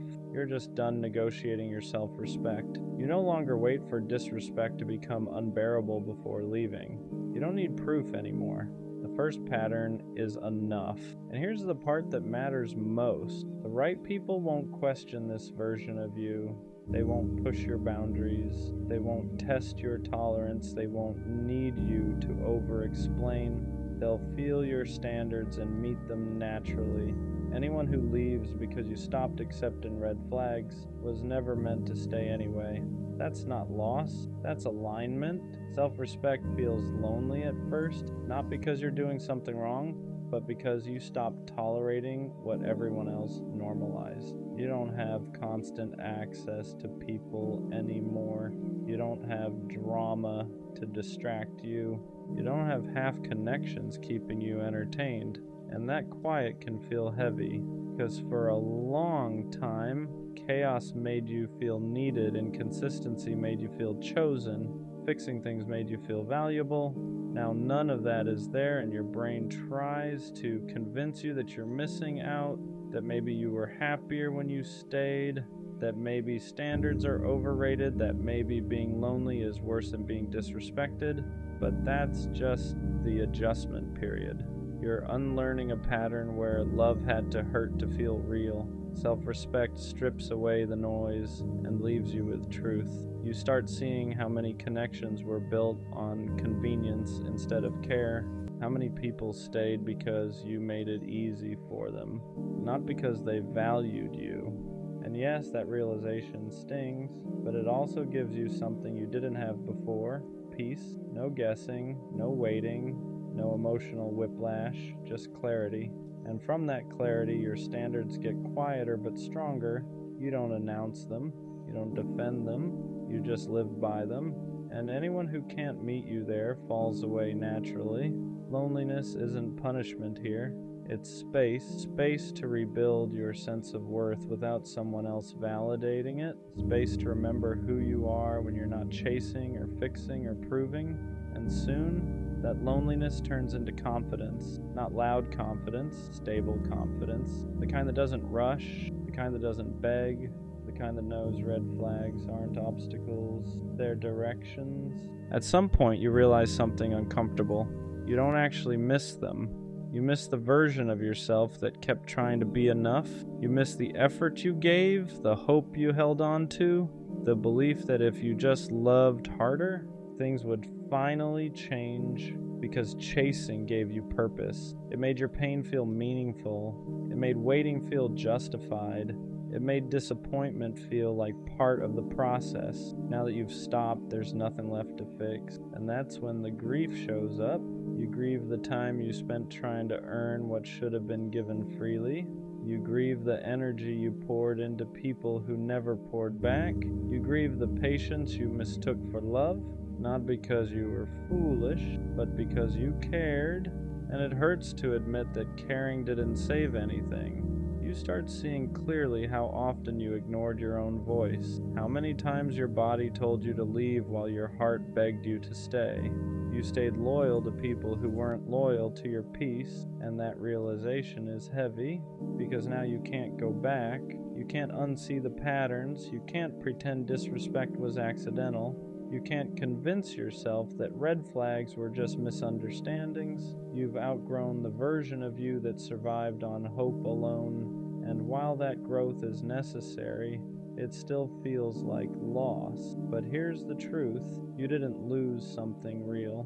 You let go of something that only existed because you kept tolerating it. And the more distance you get, the clearer it becomes. What you were missing wasn't love, it was self-respect. Ignoring red flags was never about love. It was about not wanting to choose yourself, because choosing yourself meant walking away without guarantees, without reassurance, without someone else filling the silence. So you stayed. You told yourself love takes patience, that people need time, that your pain was just part of the process. But deep down, you knew the truth. You weren't staying because it felt right. You were staying because leaving felt terrifying. Terrifying to be alone. Terrifying to admit you deserved better. Terrifying to sit with the idea that you chose someone who couldn't choose you back, though you ignored the signs. Not because you didn't see them, but because seeing them meant action. And action meant accountability. But here's what finally clicks. Red flags don't hurt you. Ignoring them does. Every time you stayed, you taught yourself that your needs were optional. Every time you excused behavior, you taught yourself that love should be endured. Every time you waited for change, you delayed your own growth. And that cycle doesn't end when someone finally treats you right. It ends when you stop accepting what treats you wrong. Choosing yourself doesn't mean you stop wanting love. It means you stop betraying yourself just to keep it. It means you walk away sooner. You trust discomfort. You listen the first time something feels off. Not because you're cold, but because you're done confusing pain with connection. And once you reach this point, red flags don't feel complicated anymore. They feel clear. You don't argue with them. You don't negotiate with them. You don't try to turn them green. You leave because now you understand something you didn't before. Being alone is temporary, self-betrayal is cumulative, and you're no longer willing to pay that price. That's not bitterness, that's self-respect, and that's where the cycle finally ends. Dating feels rigged now, not in a dramatic, love doesn't exist way, but in a quiet, frustrating way. Like the rules changed while I was still playing by the old ones. I grew up thinking effort mattered, consistency mattered, loyalty mattered. I thought if you showed up honestly, communicated clearly, and moved with intention, things would naturally fall into place. But now, it feels like the opposite gets rewarded. The emotionally unavailable ones get chased. The inconsistent ones get excused. The ones who barely text back somehow stay mysterious. And the ones who actually try, they're too available. It's like showing effort is unattractive now. Like caring too much is a flaw. And that messes with your head. Because I don't want to become someone who plays games. But it feels like the game is designed for people who do. Dating used to feel simple. You liked someone, you talked, you built something. Now it feels strategic. How long should I wait before replying? Should I seem busy? Should I hold back how much I like them? Should I act like I care less than I do? Why does authenticity feel like a disadvantage? It's exhausting because I don't want to calculate emotions. I don't want to pretend I'm less interested just to seem more attractive. But the moment you show real interest, there's this fear that you'll lose leverage. Leverage, that's what dating feels like now. Leverage. Who cares less? Who replies slower? Who has more options? And I'm tired of that dynamic because love isn't supposed to feel like a power struggle. It's supposed to feel mutual. What really makes it feel rigged is this: the more healed you are, the harder it feels to connect. If you have boundaries, you're too strict. If you communicate clearly, you're too serious. If you move intentionally, you're moving too fast. But if you're emotionally distant, if you're inconsistent, if you keep people guessing, that's attractive, and I don't understand it because I worked on myself. I healed attachment issues. I learned to communicate instead of shutting down. I stopped chasing people who weren't sure about me, and somehow that made dating harder. It feels like emotional maturity is rare, And when it is rare, it's misunderstood. There's also the illusion of options. Social media makes it look like everyone is replaceable, like there's always someone better one swipe away. So instead of building through discomfort, people reset. Instead of communicating through confusion, people ghost. Instead of fixing, they upgrade. And that constant availability of more makes commitment feel fragile. Why work through something hard when you can just download someone new? It's a dangerous mindset because real connection isn't built in perfect conditions. It's built through friction, through patience, through staying. But staying feels outdated, and that's what makes it feel rigged. I think the hardest part is trying to stay authentic in a system that rewards detachment. I don't want to pretend I don't care. I don't want to act busy to seem important. I don't want to withhold affection to build mystery. But I also don't want to keep feeling like the only one showing up fully, because over time, you start wondering if you need to adapt, if you need to become colder, more distant, more unpredictable, and that's scary because I don't want dating to change my character. I don't want to start playing games just because everyone else is. Dating feels rigged because effort isn't always matched. You can show up consistently and still get replaced. You can communicate clearly and still get ghosted. You can be loyal and still get cheated on. And after enough of that, it starts to feel pointless. Like, what's the reward for doing it right? Where's the payoff for emotional maturity? But maybe that's the wrong perspective. Maybe dating isn't rigged, maybe it's filtering. Maybe the people who run from consistency are showing you they aren't built for it. Maybe the ones who disappear at the first sign of depth were never ready for it. And maybe the frustration is proof that you've outgrown surface level connections. Still, it's tiring. Tiring to reintroduce yourself, tiring to explain your intentions, tiring to build from scratch, tiring to stay optimistic when patterns repeat, because every time something doesn't work out, you question yourself. Am I too much, too intense, too available, too honest? And when those questions stack up, dating stops feeling exciting. It starts feeling like a test you didn't study for. But here's something I'm starting to realize. The right person won't make dating feel like strategy. They won't reward detachment. They won't require you to care less to keep them interested. They won't need games to stay engaged. With the right person, effort won't feel like a disadvantage. It'll feel matched. And maybe that's rare, but rare doesn't mean impossible. It just means selective. Dating feels rigged when you're trying to build something real in a culture that normalizes temporary. But I refuse to downgrade my standards just to fit in. I refuse to act uninterested just to attract interest. I refuse to pretend I don't want something meaningful, because I do, and I'd rather struggle finding something real than succeed at something shallow. Dating feels rigged, but maybe it's only rigged for people who want depth, because depth requires patience, it requires alignment, it requires two people who are equally ready, and that combination isn't common. So maybe it's not rigged, maybe it's just rare, and rare takes time. I won't become colder just to win. I won't play detached just to feel chosen. I'll stay intentional, even if it means slower, because the right connection won't reward games, it'll reward honesty. And when that happens, dating won't feel rigged anymore.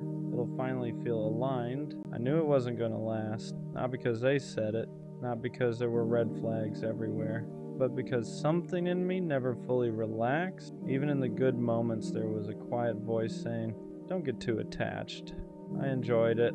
I smiled, I played my part, but deep down, I felt the expiration date, and that's the weirdest kind of heartbreak. When you see the ending while you're still in the middle, sometimes your intuition whispers long before reality confirms it. There weren't major fights, no dramatic betrayals, no obvious reason to leave, but there was inconsistency, little things, energy that shifted slightly, effort that felt uneven, words that didn't fully match actions, and instead of confronting it, I told myself I was overthinking.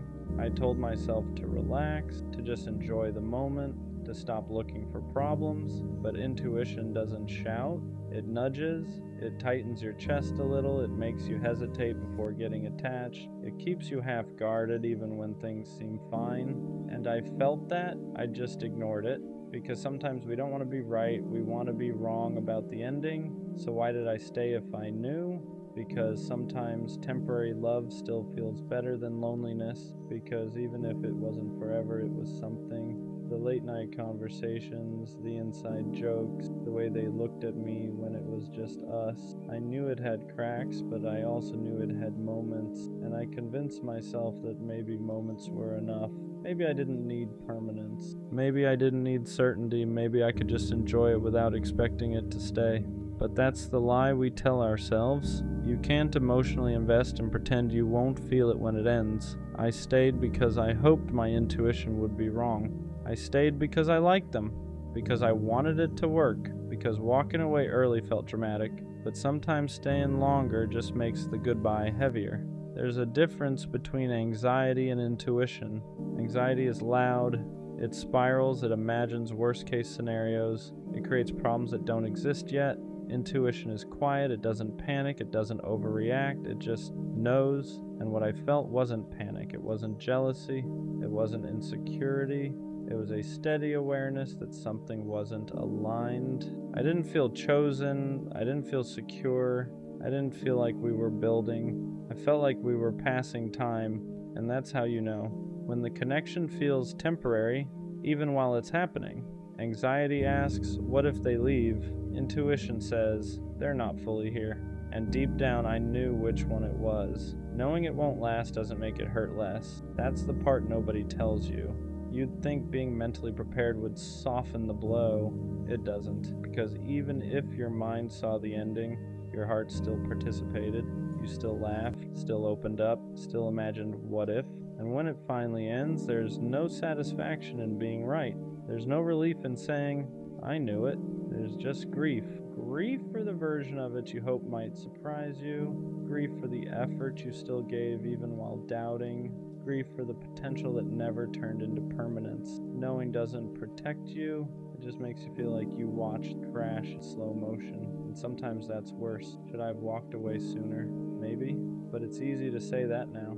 When you're in it, you don't see it as wasting time. You see it as giving it a chance. You tell yourself, maybe it just needs more time. Maybe they're just figuring things out.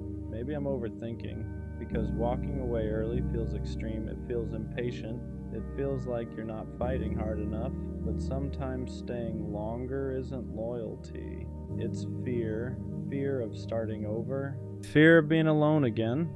Fear that this might be the closest thing to love you'll get for a while. So you stay. Not because it's right, but because it's comfortable enough. And when it finally ends, you don't just grieve them. You grieve the time you knew better, but here's the thing. You didn't stay because you're weak, you stayed because you hoped, and hope isn't something to be ashamed of. Next time I'll trust it, that quiet feeling, that subtle hesitation, that inner voice that doesn't panic, it just knows. Because ignoring it didn't protect me, it just delayed the inevitable. Next time, I won't wait for proof, I won't wait for the obvious red flag, I won't wait for the dramatic ending.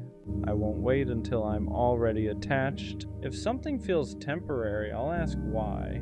If something feels uneven, I won't convince myself it's balanced. If someone feels half in, I won't invest fully.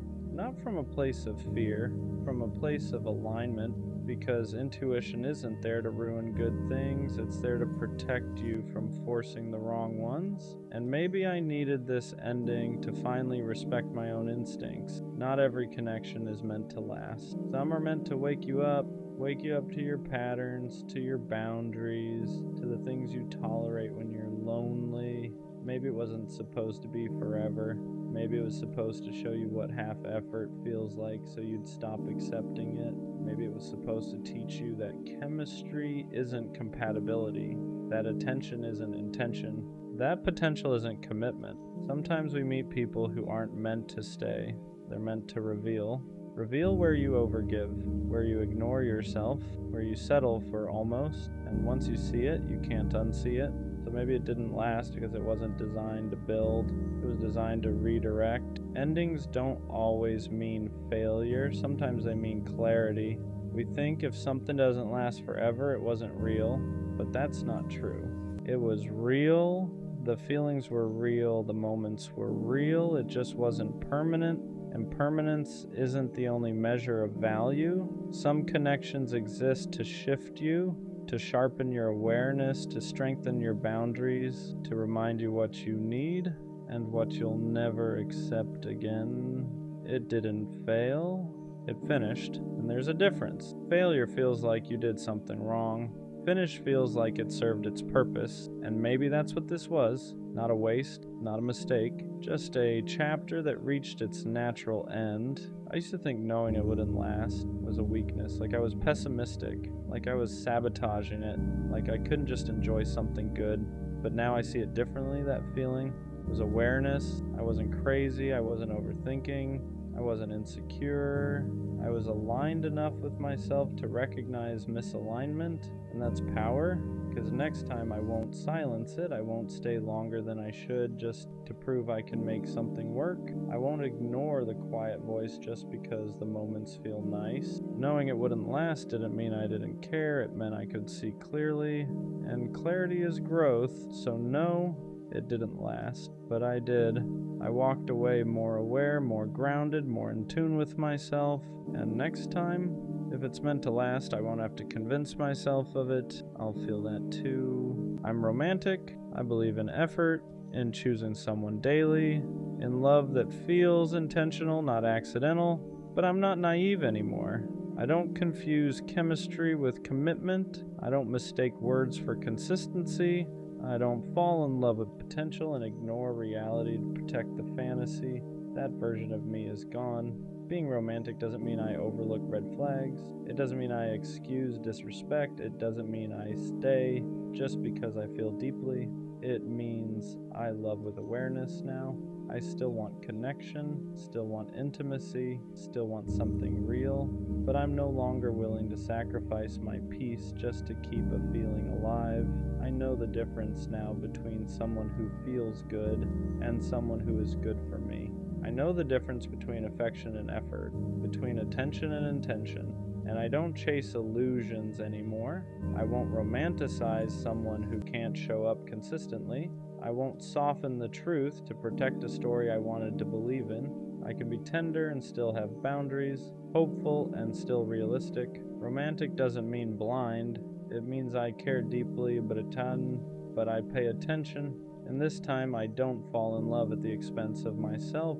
I used to think being romantic meant enduring, staying longer than I should, giving the benefit of the doubt even when doubt was all I felt, believing that love meant patience no matter the cost. That's where it went wrong. I mistook tolerance for depth. I confused hope with commitment. I kept softening my boundaries to protect a version of love that wasn't protecting me. That wasn't romance, that was self-abandonment. Being romantic doesn't mean I ignore patterns. It doesn't mean I wait for someone to become who they promise to be. It means I listen when actions contradict words. It means I leave when effort fades. It means I don't negotiate respect just to keep a connection alive. I still believe in love that's big, in feelings that are deep, in choosing someone with intention. But now, romance has standards. I won't pour into uncertainty. I won't romanticize inconsistency. I won't stay where I feel anxious and call it passion. Romantic love should feel safe enough to be honest, stable enough to be real, mutual enough to last, and if it isn't, I don't try to fix it anymore. Because I can be romantic without being reckless with my heart. Being romantic but not naive changes how you choose people from the very beginning. You don't rush connection anymore. You don't get swept up by intensity. You don't confuse attention with alignment. You let things unfold. You watch how someone shows up when it's inconvenient, how they communicate when things are unclear, how they act when they don't get their way. Because attraction is easy, consistency is not. You stop falling for the idea of someone and start paying attention to how they actually treat you. Do they follow through? Do they respect your time? Do they show curiosity about your inner world? Or just enjoy how you make them feel? Being romantic doesn't mean you stop feeling sparks. It means sparks aren't enough anymore. You want safety with the spark, effort with the chemistry, clarity with the feelings, so you slow down, not because you're scared, but because you value yourself too much to rush into something unproven. You let people reveal who they are without trying to fill in the gaps for them. And if something feels off, you don't romanticize it. You listen, because the right connection won't need you to ignore yourself to keep it alive. Being romantic without being naive means I still believe in love. I just don't chase it blindly anymore. I don't force connections. I don't convince people to choose me. I don't stay where effort feels one-sided and call it patience. I let love meet me where I am. If someone wants me, I won't have to guess. If someone cares, I won't have to ask repeatedly.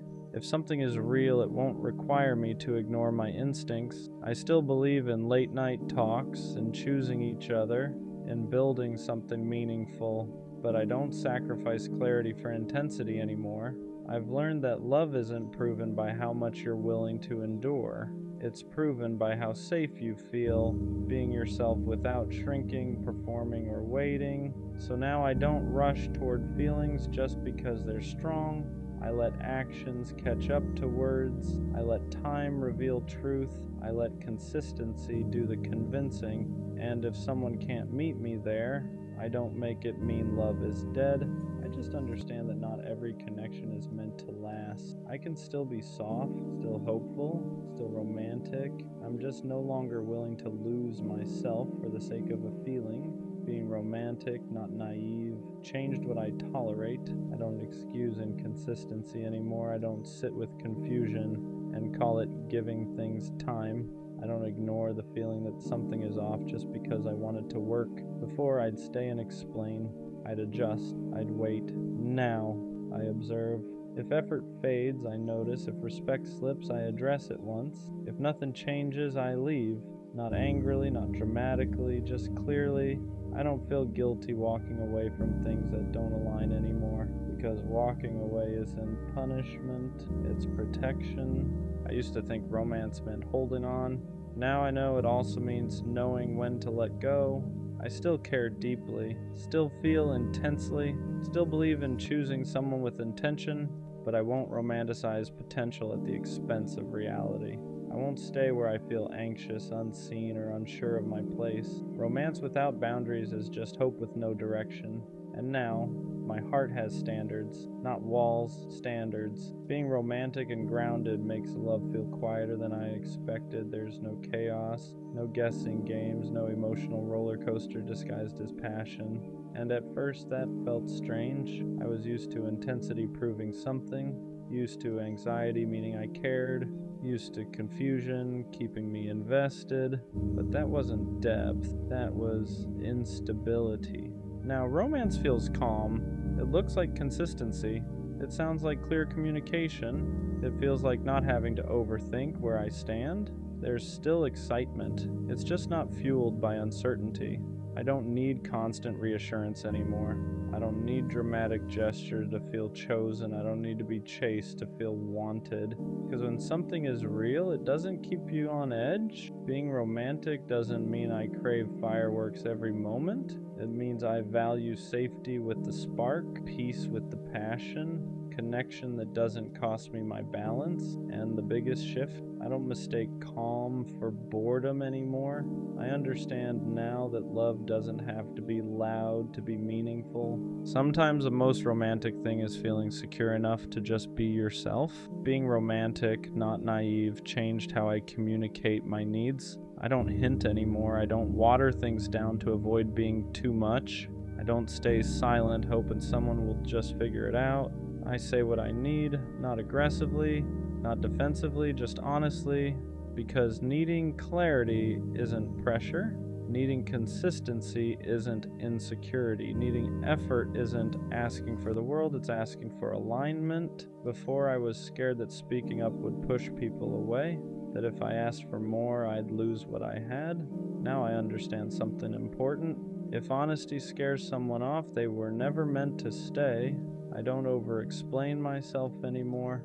I don't apologize for having standards. I don't negotiate my needs to make someone comfortable. Romance doesn't mean silence. It means trusting that the right person won't feel threatened by clear communication. They won't call it drama. They won't call it too much. They won't make you feel guilty for wanting to feel secure. They'll listen, they'll respond, they'll meet you where you are.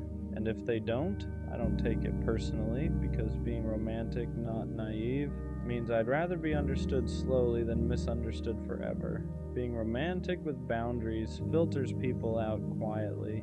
You don't have to test anyone, you don't have to interrogate intentions, you don't have to force clarity. You just stay consistent with who you are, you show up honestly, you communicate clearly. You don't overgive to keep someone interested, and that alone does the work. People who only wanted attention get bored. People who thrived on ambiguity get uncomfortable. People who wanted access without effort slowly fade, and you let them, not because you stopped caring, but because you stopped chasing. Being romantic, not naive, means you don't audition for love anymore. You don't prove your worth. You don't compete for consistency. You don't bend yourself to be easier to choose. You let people meet you where you stand, and the ones who can't, they remove themselves. That used to scare you. Now it reassures you, because the right connection won't need you to lower your standards to keep it alive. It will rise to meet them. And the most romantic thing about that, you don't have to lose yourself to find love anymore. I still believe in love. That part never left. What changed is who I trust first. I believe in myself now. I trust my intuition when something feels off. I trust my boundaries when they need to be held. I trust my heart without handing it over blindly. Before, I believed love required risk at any cost, that you had to jump first and hope someone caught you. Now I know better. Real love doesn't ask you to abandon yourself. It doesn't punish you for being honest. It doesn't require you to doubt your worth to keep it alive.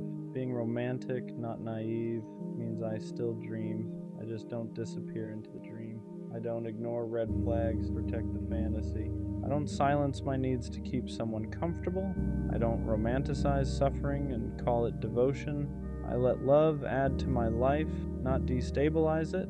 And the biggest shift of all, I don't fear losing love anymore the way I used to, because I know I won't lose myself trying to keep it. That confidence didn't come from love finding me. It came from me finally standing with myself. Being romantic, not naive, means I didn't lose my softness. I refined it. I still believe in love that's intentional, in effort that's mutual, in choosing someone without hesitation or games, but I no longer confuse love with endurance. I won't stay where I feel uncertain. I won't fight for clarity. I won't romanticize someone's potential while ignoring how they treat me now. Romance isn't blind faith anymore. It's awareness. It's knowing that feelings matter, but actions matter more. That chemistry is exciting, but consistency is what lasts. That love shouldn't cost you your peace, your voice, or yourself. I still want something real. I still want depth. I still want connection that feels meaningful. I just won't abandon myself to get it. If someone meets me with honesty, I open my heart. If they meet me with effort, I lean in. If they meet me halfway, I walk the rest with them. And if they don't, I don't force it. I don't chase it. I don't grieve what was never aligned. Because being romantic doesn't mean I accept less. It means I know exactly what kind of love I want. And I'm patient enough to wait for something that doesn't ask me to be smaller, quieter, or less aware. I'm still a romantic. I just finally learned how to protect my heart without closing it. And that's the difference. Leave her alone, bro. Not because you stopped caring, but because you cared longer than you should have. You gave her chances when she gave you confusion. You gave her patience when she gave you mixed signals. You showed up consistently while she showed up only when it was convenient. And the hardest part to admit isn't that she didn't choose you, it's that you kept choosing her even when she made it clear you weren't a priority. You stayed solid. You stayed available. You stayed hoping one day she'd wake up and finally see you the way you saw her. Hoping one day she'd match your effort, your energy, your care, but she didn't. Not because you weren't enough, but because she was comfortable. She liked knowing you were there. She liked the attention, the validation, the way you made her feel wanted, but she never wanted to give that same certainty back. You weren't her first choice. You were her safety net, her backup plan, her just in case. And staying in that position slowly destroys you. You start questioning yourself, start wondering if you're asking for too much, start lowering your standards just to keep her around. You tell yourself,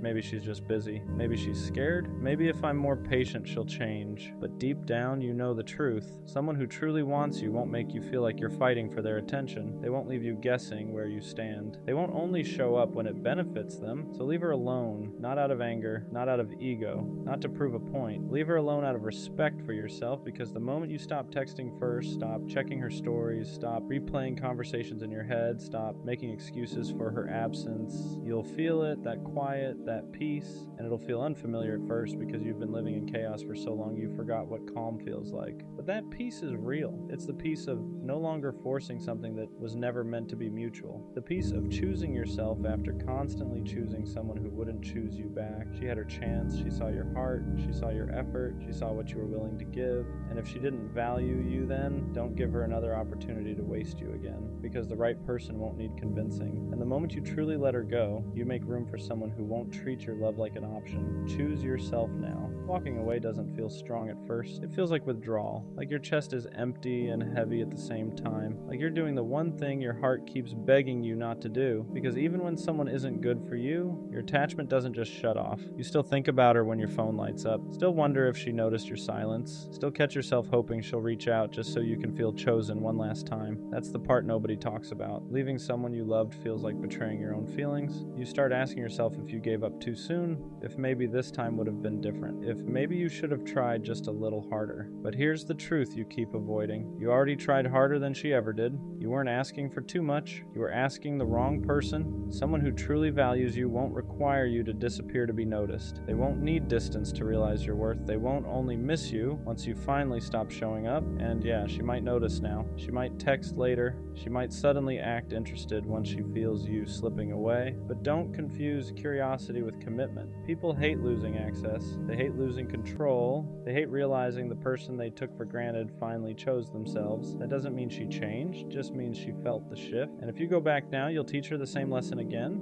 that she can give you the bare minimum and still keep you around. Leaving is not about punishing her, it's about protecting you. It's about choosing sleep over stress, peace over potential, consistency over confusion. You're not cold for walking away, you're not heartless for setting a boundary, you're not weak for needing more than uncertainty, you're human, and you deserve a love that doesn't make you feel like you're slowly disappearing just to keep someone comfortable. Walking away hurts, but staying where you're not valued hurts longer, and one day, when the noise finally fades, you'll realize you didn't lose her. You found yourself again. Leaving her alone doesn't mean the feelings disappear. It means you finally stop letting those feelings control you. Because the hardest part isn't cutting contact. It's sitting with the silence afterward. It's waking up and realizing there's no good morning text to send, no story to check, no excuse to reach out, just to see how she's doing. Your brain will try to trick you. It'll replay the good moments, the laughs, the nights where it felt real. It'll tell you that maybe you imagined the distance, maybe you were asking for too much, maybe if you just explained yourself better she would have stayed, but you already explained yourself through effort, through patience, through showing up when it wasn't convenient. Love doesn't need translation.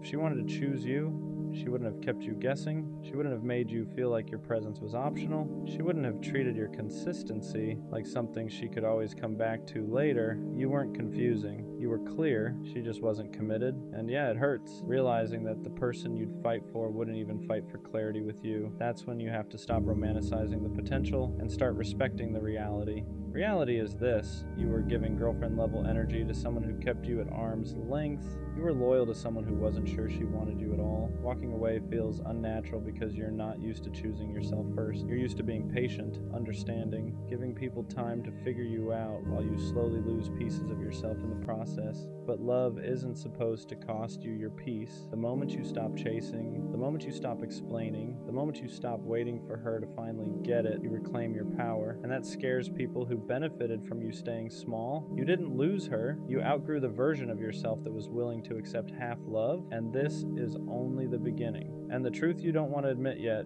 is that leaving her alone feels like you're losing something. Not because she was right for you, but because she became familiar. You got used to waiting, used to hoping, used to reading into crumbs like they were signs. You trained your nervous system to find comfort in inconsistency. So when you finally step back, your body panics before your mind understands. You'll feel restless. You'll feel tempted to break your own boundary. You'll pick up your phone for no reason, scroll, close the app, open it again, just to see if maybe this time she noticed you're gone. And that urge doesn't mean you made the wrong choice. It means you're detoxing from someone who kept you emotionally hungry. Because when someone keeps you half-fed, you start confusing starvation with love. You tell yourself, maybe she just didn't know how much I cared. Maybe if I stayed a little longer, maybe I gave up too soon. But you didn't leave because you stopped caring. You left because you cared too much to keep abandoning yourself. You stayed long enough to know the pattern, the delayed replies, the empty apologies, the promises that never turned into action. You stayed long enough to realize that if someone wanted to show up for you, you wouldn't have to convince them. And deep down, you know that. That's why the silence hits different now. It's not empty, it's honest. For the first time, you're not waiting for her mood to decide your worth. You're not shrinking yourself to stay chosen. You're not wondering if today's the day she finally treats you right. And yeah, it hurts. Because healing doesn't feel peaceful at first. It feels lonely. But loneliness with self-respect will always be quieter than love that keeps you anxious.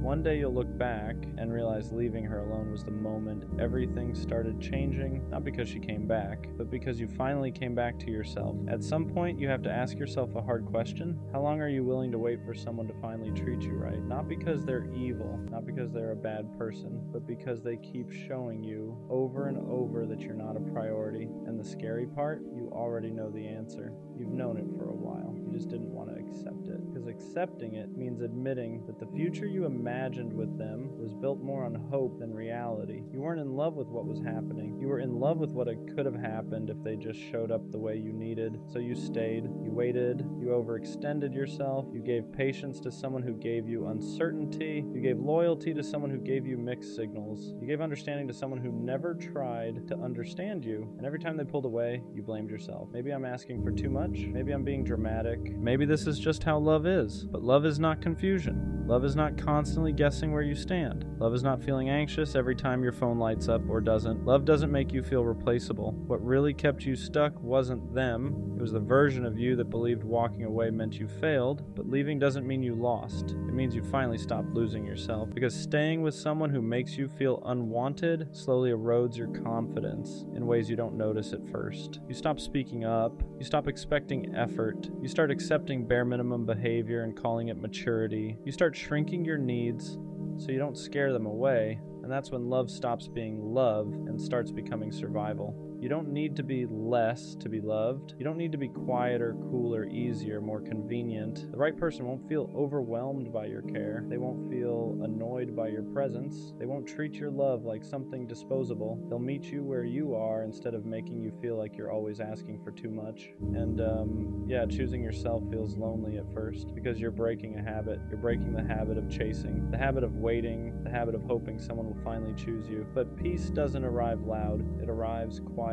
In the moments you stop checking your phone, stop explaining yourself, stop wondering why you weren't enough, one day you'll realize you don't miss them. You miss who you were before you started doubting your worth, and that version of you, they're still there. You didn't lose love, you protected it. You didn't walk away from something good. You walked away from something that was slowly breaking you. And that's not weakness, that's growth. And what nobody tells you is that once you finally stop chasing them, that's when everything gets quiet. Not empty quiet, honest quiet. No more checking your phone every 5 minutes. No more replaying conversations in your head, wondering if you said the wrong thing. No more anxiety before hitting send. No more hoping today will be the day they suddenly care more. At first it feels uncomfortable because chaos became familiar, confusion felt normal, and peace feels strange when you're not used to it. You might even miss them for the wrong reasons. Not because they treated you well, but because your nervous system got addicted to inconsistency. You got used to highs and lows, to feeling chosen one day and invisible the next, to chasing validation instead of receiving love. That kind of pattern messes with your head. It makes you mistake emotional stress for passion. It makes stability feel boring and uncertainty feel exciting. But real love doesn't keep you guessing. It doesn't disappear when things get inconvenient. It doesn't require you to earn basic respect. Real love feels safe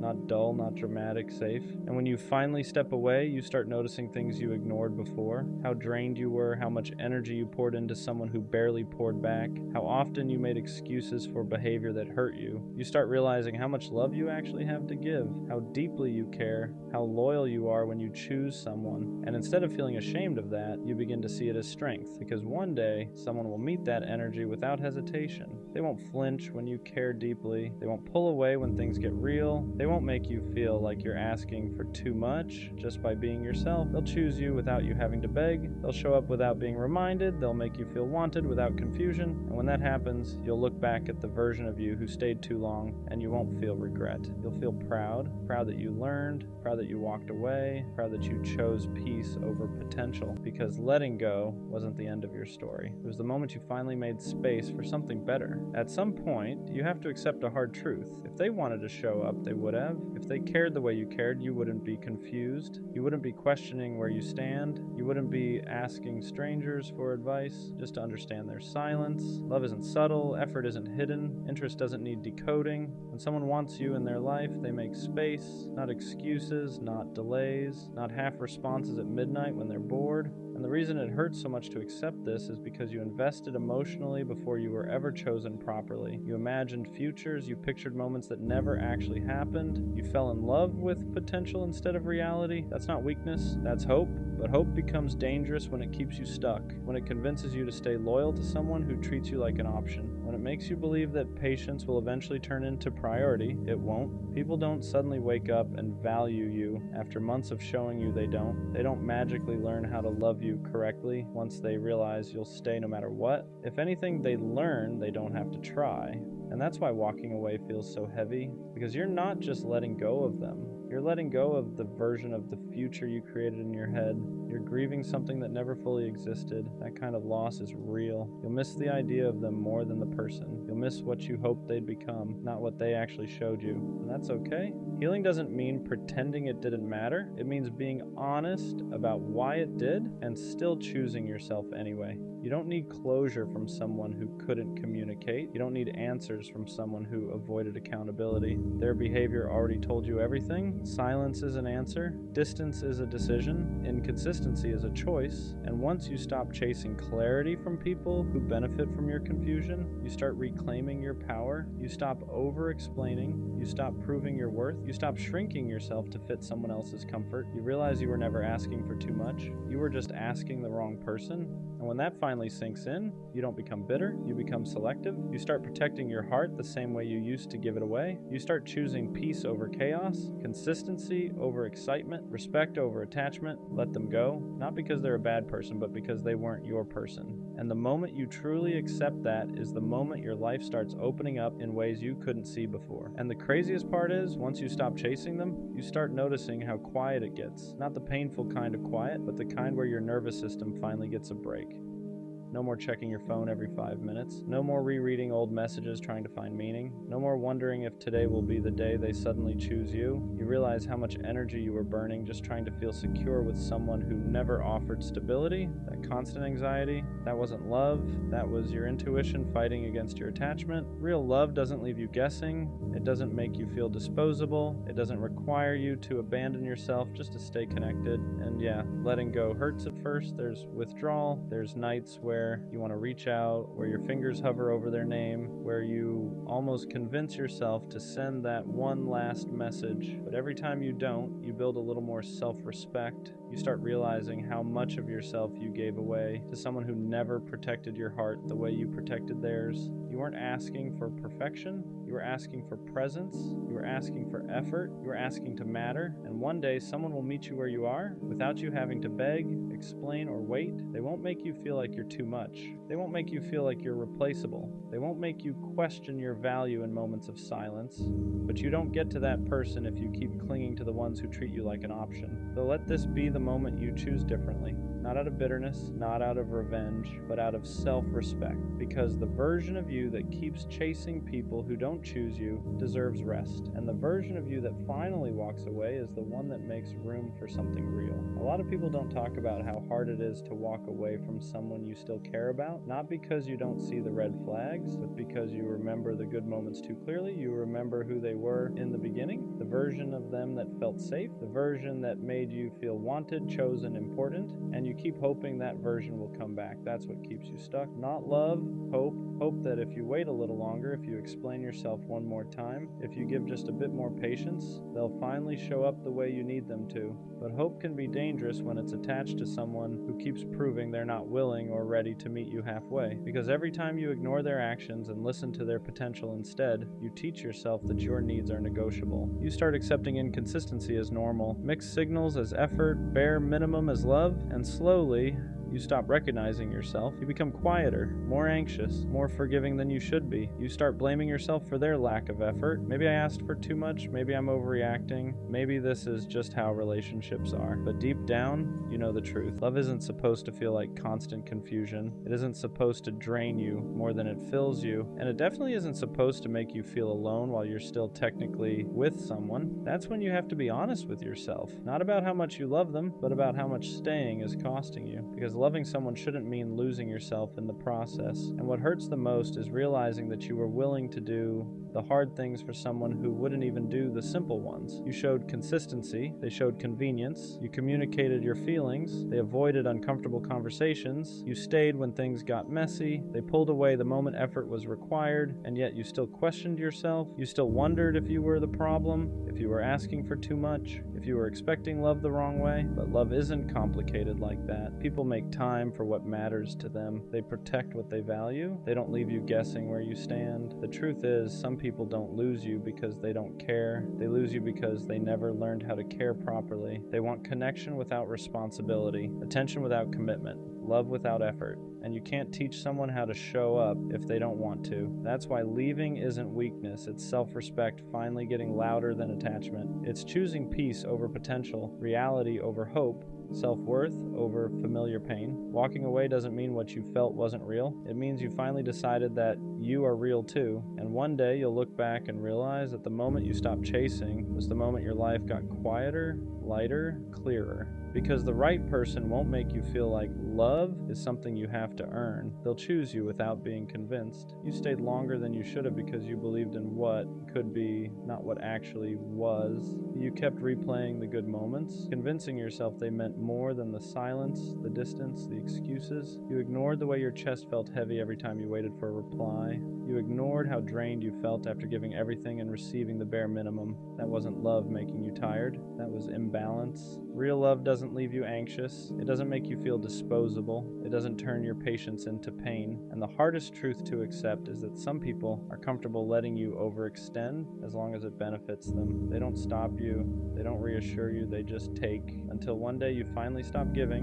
And when you do, they feel it. Not because they miss you, but because they miss the access. That's when they reach out. That's when they suddenly care. That's when confusion turns into regret. But by then, you've already changed. You're no longer begging to be chosen. You're no longer shrinking to fit someone else's emotional limits. You're choosing yourself the way you always wished they would choose you. And that choice, that's where your healing actually starts. At some point, you stop missing them and start missing who you were before you questioned your worth for them, before you reread messages trying to find meaning that wasn't there, or you blamed yourself for someone else's lack of effort. That's when it really hits you. You didn't lose them. You lost yourself trying to keep them. You became quieter. You thought twice before speaking. You downplayed your needs so you wouldn't seem like too much. And the crazy part is they never asked you to do that. You did it because you cared. You did it because you were afraid that being fully you would push them away. But love that only survives when you make yourself smaller was never meant to last. Real love doesn't need you to perform. It doesn't need you to chase. It doesn't make you feel replaceable the moment you stop overgiving. And once you understand that, you stop romanticizing the bare minimum. You stop calling inconsistency mystery. You stop calling neglect space. You stop calling emotional distance busy. You see it for what it really was. Someone enjoying your presence without respecting your heart. That realization hurts, but it also frees you, because now you know you're not asking for too much. You were just asking the wrong person. And the next time someone comes along, you won't beg them to stay. You'll watch how they show up. You'll notice how they choose you without being asked, and if they don't, you'll walk away sooner. Not because you don't care, but because you finally do. And there comes a point where the pain shifts. It's no longer about missing them. It's about realizing how much of yourself you gave away just to keep them comfortable. You start remembering moments where you stayed quiet even though something hurt. Moments where you said, "It's fine," when it really wasn't. Moments where you lowered your standards because you didn't want to seem demanding. You replay conversations in your head and notice how often you explained yourself, how often you justified their behavior, how often you made excuses for why they couldn't show up the way you needed, and that's when it finally clicks. You were never asking for too much. You were asking the wrong person to do what they were never willing to do. You weren't needy. You were neglected. You weren't overthinking. You were being given mixed signals. You weren't insecure. You were emotionally starved. And once you see that, you can't unsee it. You realize how exhausting it was to love someone who only showed up halfway, how draining it was to constantly wonder where you stood with them, how heavy it felt to care more than you were cared for. That kind of love doesn't make you feel safe. It keeps you anxious. It keeps you waiting. It keeps you stuck in a cycle of hoping they'll change while slowly losing yourself. And the saddest part, they benefited from your patience, from your loyalty, from your willingness to stay even when it hurt. You don't get rewarded for suffering in silence. You don't get love by proving how much pain you can tolerate. Love is supposed to feel steady. It's supposed to feel mutual. It's supposed to feel like effort is being met with effort, not excuses. So choosing yourself isn't selfish. It's necessary. It's deciding that you won't keep pouring into someone who leaves you empty. It's realizing that peace feels better than chasing potential that never becomes real. And when you finally choose yourself, you don't become cold. You become clear. Clear about what you deserve. Clear about what you won't accept again. Clear about the fact that the right person won't make you question your value in the first place. After you choose yourself, something strange happens. The noise quiets down. Your phone feels lighter. Chest doesn't feel so tight all the time. You stop waking up with that anxious feeling, wondering if today will be the day they finally show up for you or disappoint you again. You stop checking your phone every 5 minutes, stop rereading old messages, stop trying to decode tone, timing, silence, because you finally understand that love was never supposed to feel like a puzzle, and that's when you realize how much energy you were wasting on someone who was unsure about you while you were sure about them. You were loving from a place of hope. They were loving from a place of convenience. You wanted depth. They wanted access. You wanted consistency. They wanted control without responsibility. And once you step back, you see how one-sided it really was. You notice how you were always the one adjusting, always the one compromising, always the one reaching out first, always the one trying to keep things alive. That's not love, that's survival mode. Real love doesn't make you feel disposable, doesn't make you feel like you're asking for too much just for wanting basic respect. And here's the hardest truth to accept. Potential means nothing without effort. You weren't in love with who they were.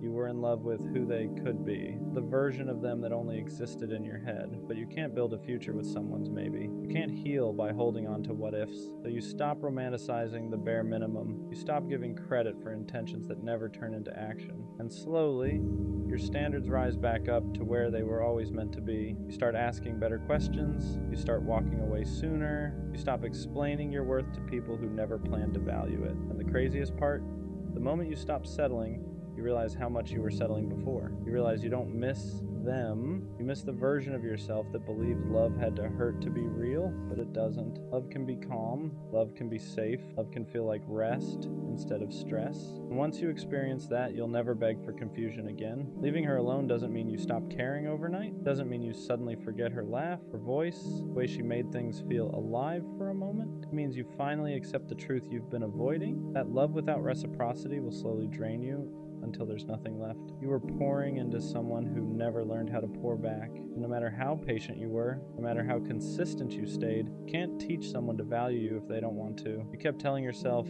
maybe she's just going through something. You made excuses for the missed calls, the late replies, the emotional distance. You told yourself love was supposed to be patient, that real men stay, that walking away meant you didn't try hard enough. But here's the part nobody talks about. There's a difference between being patient and being neglected. There's a difference between loyalty and self-abandonment, and you cross that line without even realizing it. Every time you texted first, every time you ignored your own gut, every time you accepted the bare minimum just to keep her close, you taught yourself that your needs came second. You shrank yourself to fit into a space she barely made room for. And that does something to you. It makes you question your worth. It makes you wonder why loving someone feels like punishment. It makes you think something is wrong with you. And the truth is, you were just loving the wrong person. Leaving her alone is the first time you choose yourself. It's the first time you stop begging for effort and start demanding peace. It's realizing that love isn't supposed to feel like anxiety, confusion, or constant doubt. The right person won't make you question where you stand. They won't make you compete with silence. They won't make you feel disposable. You don't need closure from her. You don't need one last conversation. Her actions already told you everything you needed to know. And as hard as it is, walking away now is what protects the part of you that still believes in real love.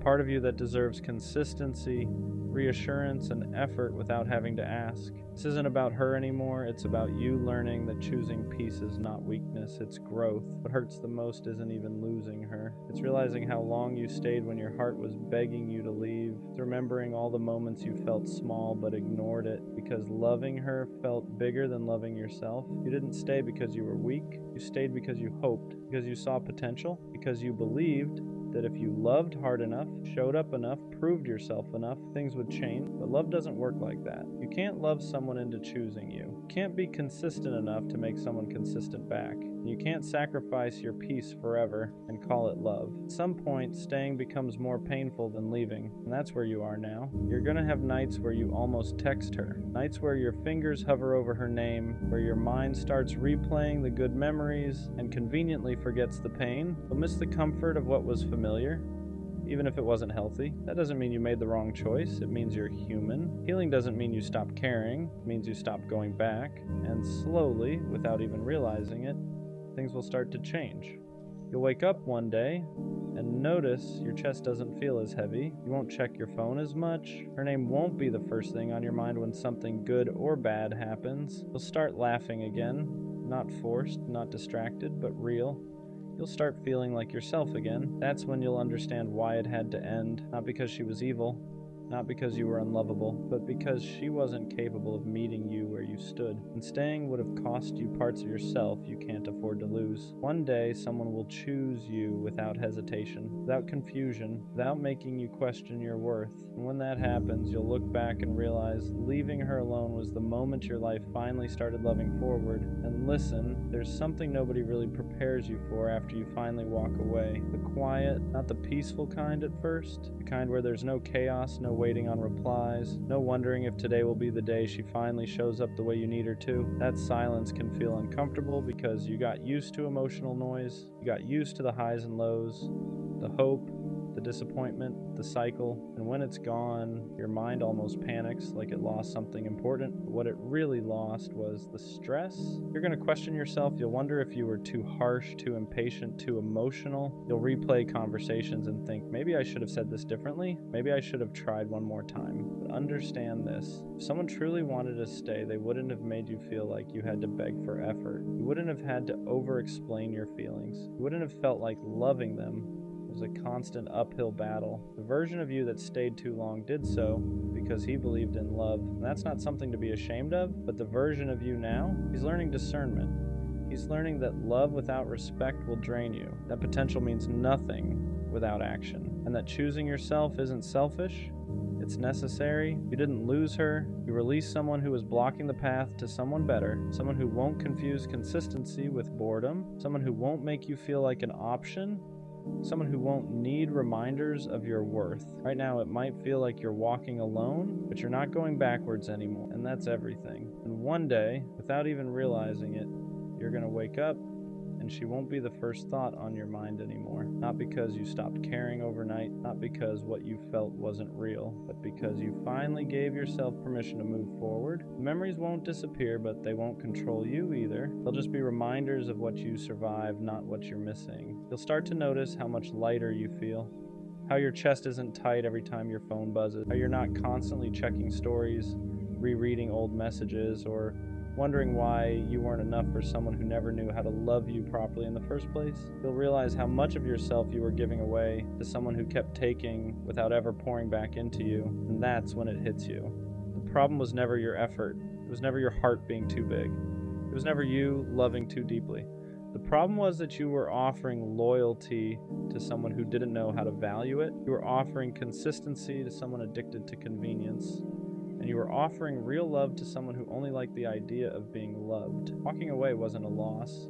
It was a correction, a reset, a moment where you finally chose peace over potential, clarity over confusion, and self-respect over attachment. That takes strength most people don't have. So don't go back. Not when she gets lonely, not when she suddenly remembers your value, not when she realizes nobody else loved her the way you did, because by then you'll understand something important. Someone who truly wants you won't need to lose you to see your worth. Leave her alone, and finally let yourself be found by someone who won't ever make you question if you matter. Sometimes I don't question whether I love people. I know I do. I love intentionally, I love in details, I love in the quiet ways that don't always get noticed. I remember the small things you said 3 months ago.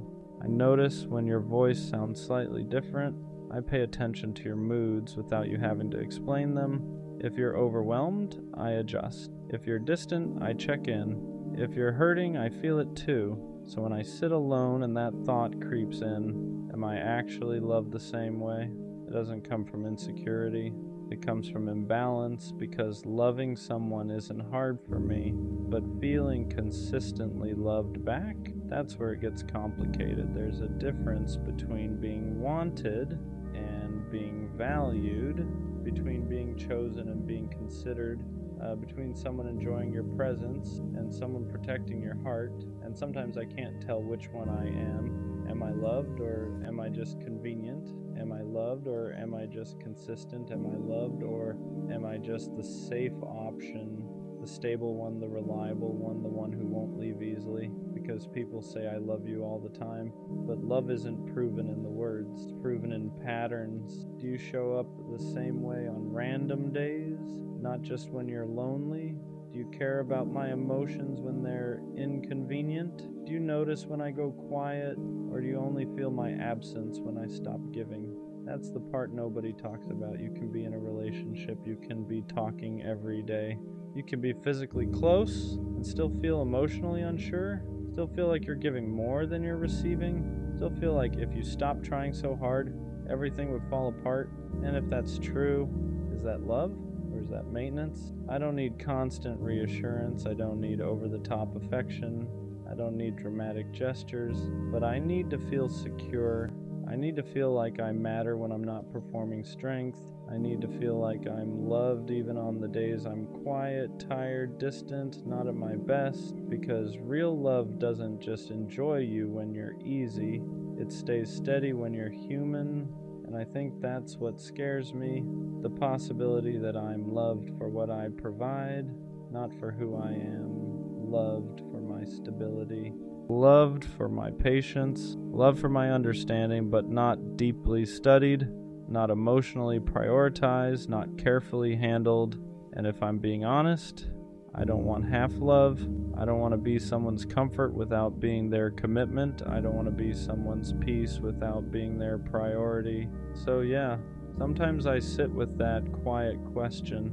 Am I actually loved, or am I just really good at loving others? The hardest part about questioning love is that it doesn't always come from obvious neglect, doesn't always come from cheating or lying or someone clearly mistreating you. Sometimes it comes from subtle absence, from emotional gaps you can't quite explain, from feeling like you're standing next to someone but not fully with them.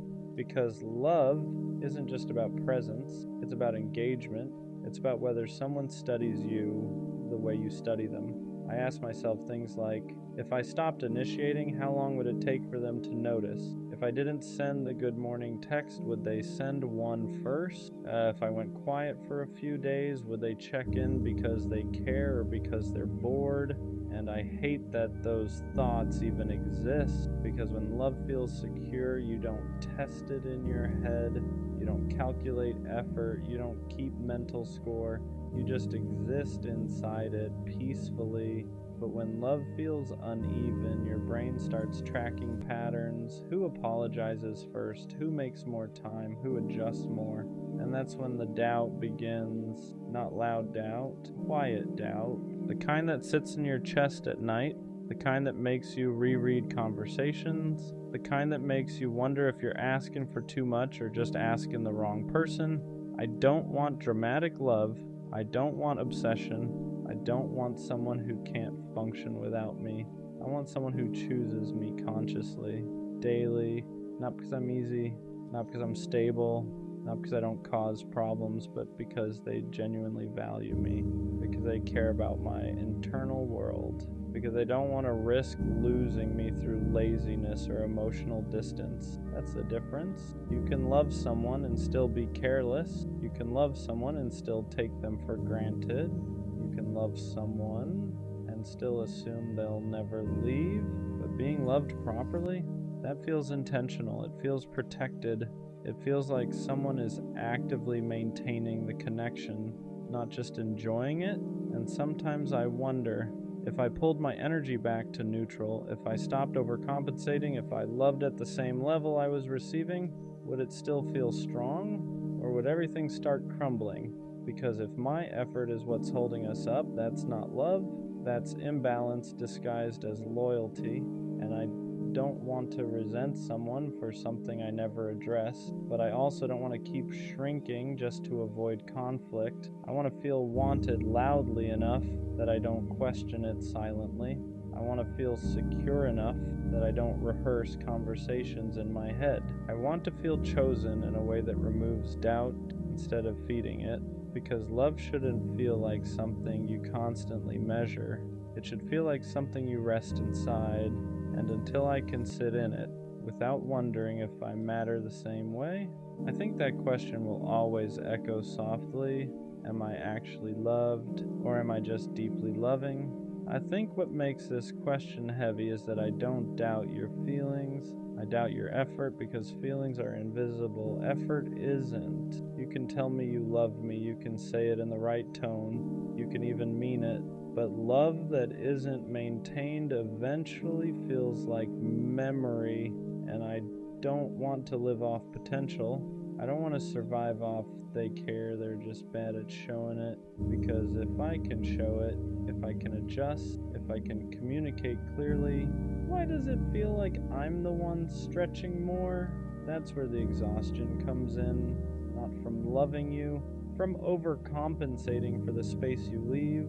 There's a specific loneliness that comes when you're the emotionally aware one, when you're the one who brings things up calmly, when you're the one who says, let's talk about it, when you're the one who makes sure small issues don't become big ones. And sometimes I wonder, if I stopped being that person, would you step into that role?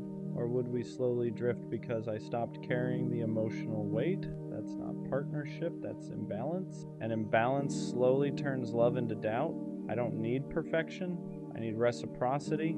I need to feel like if I fall apart, you won't just watch. I need to feel like if I go quiet, you'll notice. I need to feel like if I stop being strong for a moment, you won't become distant. Because love isn't just about who stays when it's easy. It's about who leans in when things feel uncomfortable. And sometimes I don't feel leaned into, I feel leaned on. And there's a difference. I don't want to be your emotional safety net without you being mine. I don't want to be the consistent one while wondering if I'm consistently valued. And maybe you do love me, but if I constantly have to question it, then something about the way it's being expressed isn't landing. Because real love doesn't eliminate all fear, but it does eliminate constant uncertainty. It doesn't make you feel like you're negotiating your worth. It makes you feel secure enough to stop asking yourself if you matter. And until I can sit in this without quietly measuring effort, without wondering if I'm too much, without shrinking my needs to maintain peace, that question will stay in the back of my mind. Am I actually loved, or am I just deeply convenient? I think the real fear isn't that you don't love me, it's that you love me comfortably. There's a difference. Comfortable love is quiet. It assumes It relaxes a little too much. It stops trying as hard because it believes I'm not going anywhere, and maybe I won't, but that doesn't mean I don't notice the shift. In the beginning, effort feels automatic. You call just to hear my voice. You ask questions and actually wait for the answers. You care about how my day went, not just what happened. But once things feel stable, do you still pursue me? Do you still choose me loudly? Do you still protect the connection like it could be lost? Or do you just exist in it? Because love that stops being intentional slowly starts feeling optional. And I don't want to feel optional in someone's life. I don't want to be the person you assume will always understand, the person you assume won't leave, the person you assume doesn't need reassurance, because the strong ones still need softness, the independent ones still need consistency, the calm ones still need effort, and sometimes I think people forget that. They mistake my patience for infinite tolerance. They mistake my understanding for emotional immunity. They mistake my loyalty for permanence. But even loyal people get tired. Even understanding people feel hurt. Even calm people question things when the effort changes. I don't want to be loved lazily. I don't want to be loved based on convenience. I want to be loved actively. I want someone who doesn't just assume I know they care, but make sure I feel it. Someone who doesn't just stay, but stays with intention. Because here's the truth, if I ever stopped trying the way I do now, would you fight for this the same way? If I ever pulled my energy back to neutral, would you step up or would you get distant? That question alone tells me a lot. Love shouldn't feel like something I'm maintaining by myself. It shouldn't feel like if I relax for a second, everything will slowly fade. It should feel mutual, balanced, protected from both sides. And until I feel that consistently, not just in moments, not just after conflict, not just when I express doubt, that quiet thought will linger. Am I loved deeply or just comfortably? Maybe the hardest part about all of this is that I don't want to accuse you. I don't want to sound ungrateful. I don't want to seem insecure. I don't want to turn something small into something heavy.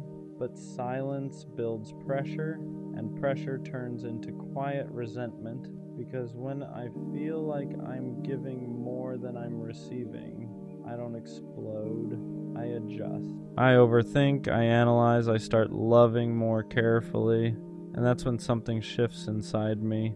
I stop being soft in the same way, I stop opening up as freely, I stop expressing needs because I don't want to feel like a burden. And you probably wouldn't even notice at first, because I don't change loudly, I change subtly. And that's the scary part, because once I start protecting myself emotionally, I don't fully come back the same. I don't want to have to guard my heart with someone who says they love me. I don't want to measure my words. I don't want to calculate how much reassurance I can ask for without seeming too much. I want to exist freely. But freedom only comes when love feels secure, not intense, not obsessive, secure. The kind of secure where I don't have to question your effort after a disagreement. The kind of secure where your consistency doesn't depend on my mood. The kind of secure where I don't feel like I have to earn softness from you. Because love shouldn't feel conditional. It shouldn't spike when I'm easy to love and dip when I need extra understanding. And sometimes I ask myself something deeper. If I disappeared tomorrow, would you miss me because you love me? Or because you lost something that benefited you? Would you miss my heart? Or just my stability? Would you miss the way I cared, or just the fact that I cared consistently? That difference matters more than people realize, because I don't want to be someone's comfort zone if I'm not also their conscious choice. I don't want to be someone's safe option if I'm not also their priority. And I don't want to keep pouring into something where I feel like I'm the emotional backbone. Love should feel like two people holding it up, not one person carrying it quietly. And until I feel that weight shared, I'll keep asking myself softly, am I actually loved, or am I just deeply dependable? I think what I've realized is this: if I constantly have to ask myself whether I'm loved, then something inside me doesn't feel safe, because real love doesn't require constant decoding. It doesn't make you sit alone at night replaying conversations. It doesn't make you question your worth after small disagreements. It doesn't make you shrink just to maintain peace. Real love feels steady, not perfect, not dramatic, steady. It feels like someone who chooses you, even when you're not at your best. It feels like someone who reassures without being forced. It feels like someone who protects your heart, like it's their responsibility too. And maybe you do love me, but if your love makes me anxious, if it makes me overanalyze, if it makes me feel like I'm asking for too much when I ask for consistency, then it's not landing the way love should, because love shouldn't make you question your value. It should reinforce it. It shouldn't make you feel like you're lucky to be chosen. It should make you feel mutually chosen. Maybe the real shift isn't asking, am I actually loved? Maybe it's asking, do I feel secure here? Do I feel prioritized? Do I feel emotionally safe? Because love isn't just something someone says. It's something you experience repeatedly. It's in the tone, the effort, the consistency after comfort sets in, the way someone handles you when you're difficult, not just when you're easy. And if I'm honest, I don't want intense love. I don't want dramatic love. I don't want love that feels like a roller coaster. I want love that makes me stop asking this question entirely. Love that's so clear, so intentional, so consistent that doubt doesn't have room to grow. Because if I'm constantly wondering whether I'm loved, then maybe I'm not asking for too much. Maybe I just haven't experienced love that makes the answer obvious. And when I do, I won't have to ask, I'll know. Some nights, I stay up hugging my pillow pretending it's someone. Not because I'm dramatic, but because it gets lonely when no one chooses you. You start wondering if love just missed you. If maybe everyone else got picked and you were the one who got skipped over. I tell myself I'm fine being alone, and most days I am. But late at night when the world is quiet, that's when the question comes back. Will love ever find me? Or am I just meant to imagine it? I think the hardest part is not the loneliness. It's feeling like you have so much love to give and nowhere to put it. No hands to hold.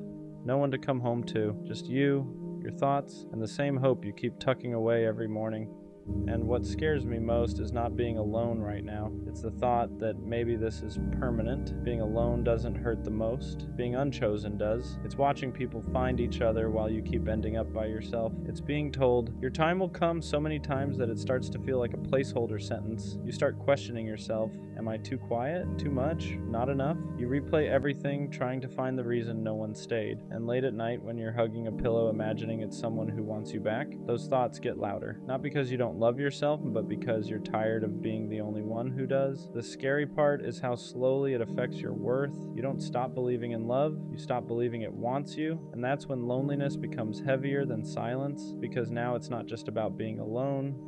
It's about wondering if something is wrong with you for being alone this long. This feeling doesn't mean you're unlovable, even though it really feels like it. It means you've been alone long enough for the silence to start telling stories. And silence is loud when it goes on too long. You start mistaking timing for rejection. You start turning waiting into a flaw. You start thinking love hasn't found you because you're missing something. But love doesn't work on fairness, and it doesn't run on schedules. Some people find it early. Some people find it after they've learned how to sit with themselves at night. And that doesn't make you behind. It makes you human. The fact that you still want love, still imagine it, still hope for it, even after feeling unchosen, that's not weakness. That's proof your heart didn't close. Imagining love at night doesn't make you desperate. It means you're human. You're not hugging a pillow because you're weak. You're doing it because your body remembers what closeness feels like, even when your life hasn't caught up yet. There's nothing wrong with wanting someone to come home to, with wishing there was a hand to reach for when the day finally goes quiet. The problem isn't that you imagine love, it's that you've been alone long enough to start believing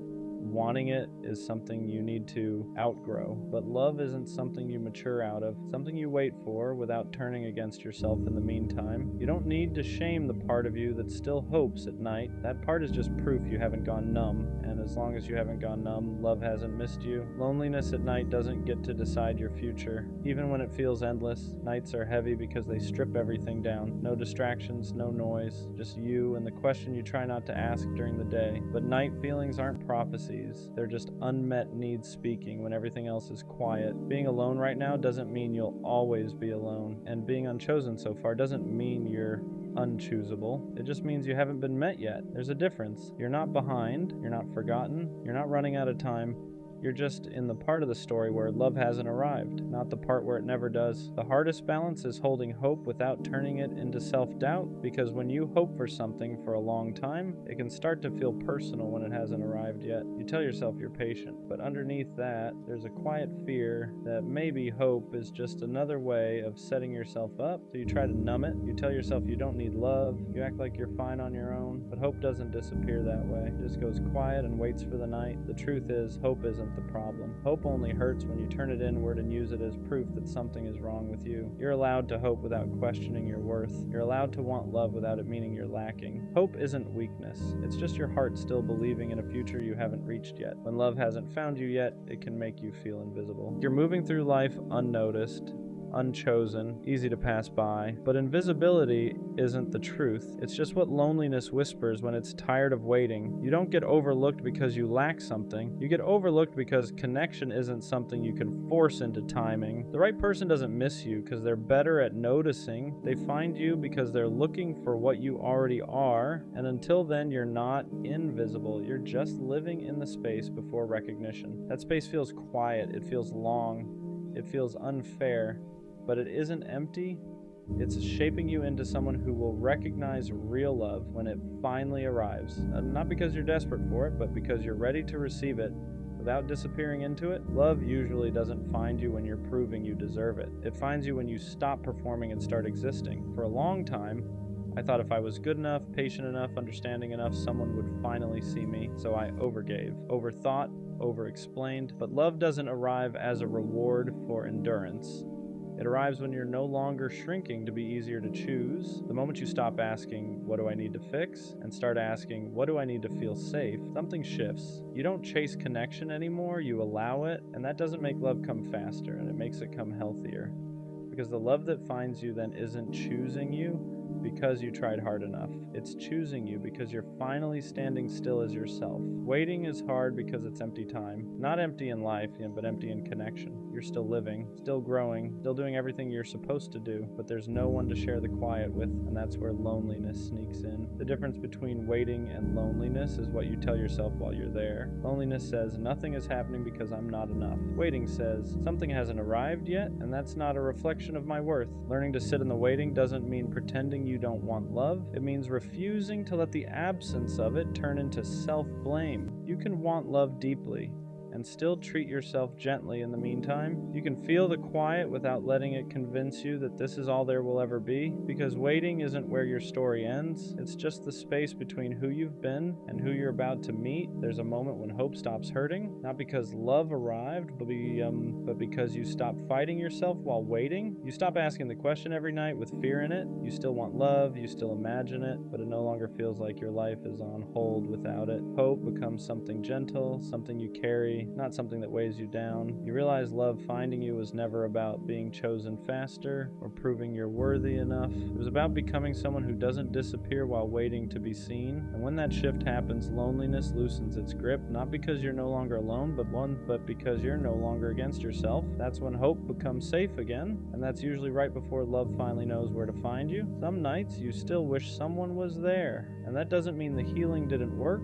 It just means you're human. Missing connection isn't a setback. It's not proof you're regressing or going backward. It's just your heart remembering what it wants to share. The difference now is that the wanting doesn't hurt the same. It doesn't spiral. It doesn't turn into panic. It doesn't make you question your worth. It just exists. You can want love without feeling empty without it. You can imagine closeness without feeling broken when it's not there yet. And that's growth. Because you're no longer waiting with desperation. You're waiting with trust. Trust that love doesn't miss people who are becoming more themselves. It finds them when they're steady enough to receive it without disappearing. The love that finds you after this season feels different, not louder, not dramatic, safer. It doesn't make you question yourself. It doesn't make you wonder where you stand. It doesn't ask you to stay up at night holding space for uncertainty. It meets you where you are. And because you've spent time alone, because you've learned how to sit with yourself, you don't cling to it, you appreciate it, you don't lose yourself in it because you know what it feels like to hold yourself first. That's why this waiting was never a punishment, it was preparation, not to make you stronger in a hard way, but steadier in a soft one. So if you're still alone right now, still asking if love will ever find you, it will. And when it does, you'll understand why it couldn't find you earlier. You weren't meant to be met when you were questioning your worth. You were meant to be met when you finally believed you were already enough. If you're asking that question right now, it doesn't mean you're behind. It means you're honest. You're honest about wanting connection, about feeling alone sometimes, about hoping there's more than just nights where you hug a pillow and imagine what could be. And that honesty matters. Love doesn't find people who gave up on it. It finds people who stayed open even when it hurt. People who learned how to be alone without becoming bitter, who waited without turning against themselves. So no, love didn't miss you. It just hasn't arrived yet. And when it does, it won't feel like something you chased or finally earned. It'll feel like something that recognizes you, like it knew where you were the whole time, and suddenly those nights won't feel so heavy anymore. Not because you forgot them, but because they led you right where you were meant to be. One day you won't ask the question anymore, not because love arrived overnight, but because you stopped measuring your life by what's missing. You'll still want connection, you'll still imagine it sometimes, but it won't feel heavy. You'll realize you didn't waste these nights. You were learning how to stay gentle in a quiet season, and that matters because the love that eventually finds you won't have to convince you that you're worth choosing. You'll already know. And when someone finally holds you, it won't feel like something you waited forever for. It'll feel like something that arrived right when you were ready to be seen, not as someone hoping to be chosen, but as someone whole. You know what actually hurts? Wanting to be in love, but realizing you can't stay in it. You finally meet someone good. They're kind. They're loyal. They care about you in a way that feels real. On paper, they're everything you're supposed to want, and for a moment you think, maybe this is it. But then they like you back, and something in you shuts off, not slowly, not gently. It's like the feeling disappears overnight. You try to force it. You tell yourself to be grateful. You try to match their energy, their effort, their love, but instead of growing closer, you start pulling away. You notice flaws that didn't bother you before. You get irritated over small things. You find reasons to create distance, and suddenly you're the problem. On the outside, it looks like you're sabotaging something good, like you're avoiding someone who treats you right. But inside, it feels worse than that. It feels suffocating, because even when you try to stay, it feels like you're trapped in something you can't feel the way you're supposed to. The messed up part, you still care. Somewhere deep down, you don't want to hurt them. You don't want to be cold.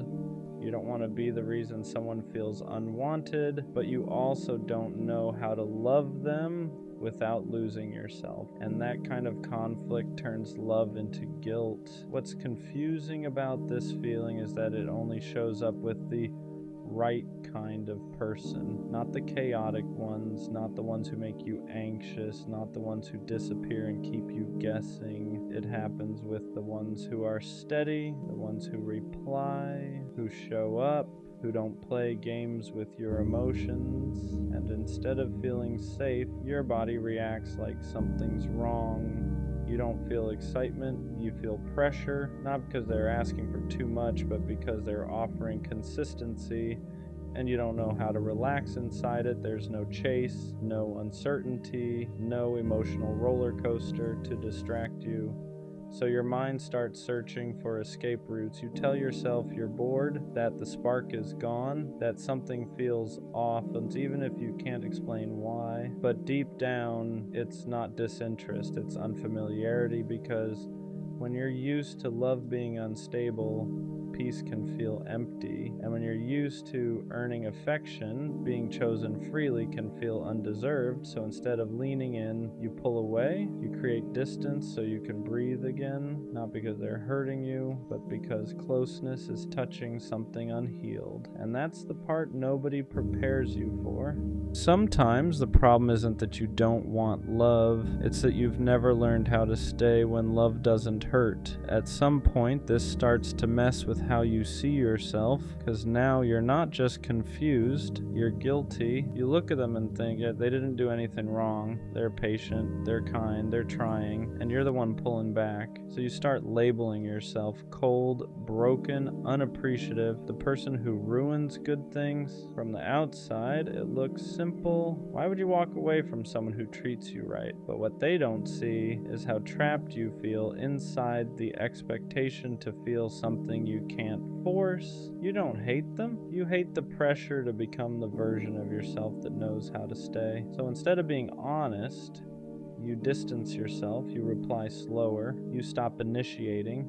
You hope they'll lose interest so you don't have to explain yourself. And that's the part that hurts the most, not losing them, hurting someone who didn't deserve it. You carry that with you. The knowledge that somewhere someone is wondering what they did wrong, when the truth is you just didn't know how to receive what they were offering. And that realization sits heavy, because wanting love but not knowing how to hold it feels like a flaw you can't explain, only live with. Avoidance doesn't come from not caring, it comes from caring too much and not knowing how to say it. Because how do you explain something like this without sounding cruel? How do you tell someone, you're good to me, but I don't feel what I'm supposed to feel? There's no gentle way to say that. So instead of explaining, you disappear emotionally. You convince yourself silence is kinder.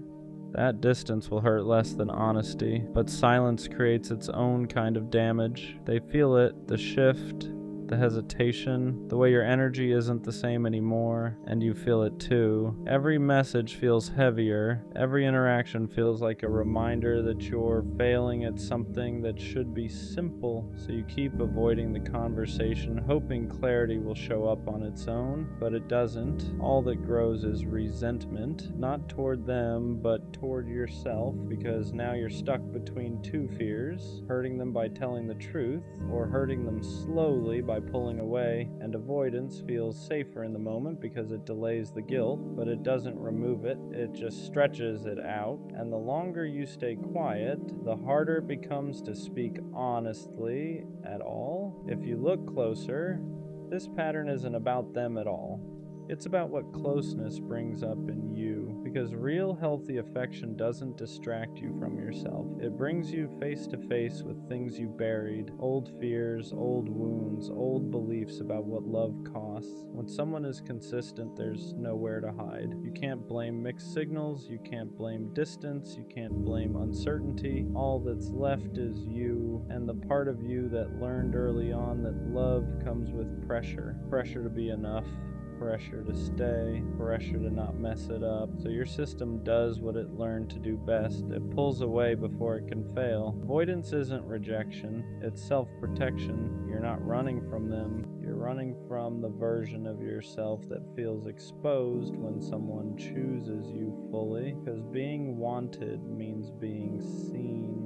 And being seen means being vulnerable in ways you never learned were safe. So your mind flips the switch. You call it disinterest, you call it boredom, you call it not feeling it, but underneath all of that is fear, not of losing them, but of losing control. Eventually a realization starts to creep in. This isn't about love failing, it's about healing that hasn't happened yet. Because when someone offers you something real, it presses on the places you never finished healing, not because they're doing anything wrong, but because closeness exposes what avoidance kept quiet. Love asks questions you've been dodging. It asks you to be present. It asks you to trust consistency. It asks you to stay when things feel uncomfortable instead of dramatic. And if your past taught you that love comes with loss, your body reacts before your mind can explain it.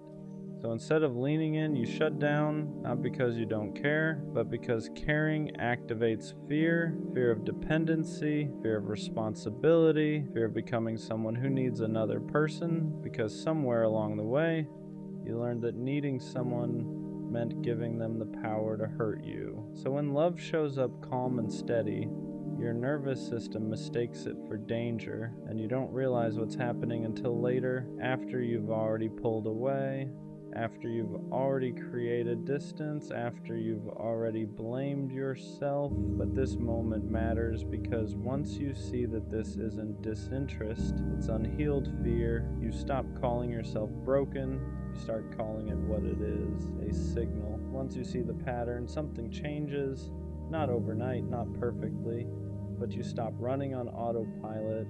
You start noticing the moment your body wants to pull away, the urge to detach, the instinct to create distance the second things feel real, and instead of obeying it immediately, you pause. You ask yourself, am I actually uninterested? Or am I uncomfortable? That question alone changes everything, because discomfort isn't a red flag. It's a signal. It tells you something important is happening, something unfamiliar, something that requires presence instead of escape. So instead of disappearing, you stay a little longer. You don't force feelings. You don't fake certainty. You just allow yourself to exist inside the discomfort without punishing it. You start choosing honesty over avoidance, not brutal honesty, gentle honesty. I'm confused. I'm scared. I don't know what I'm feeling yet. And for the first time, connection doesn't feel like a trap.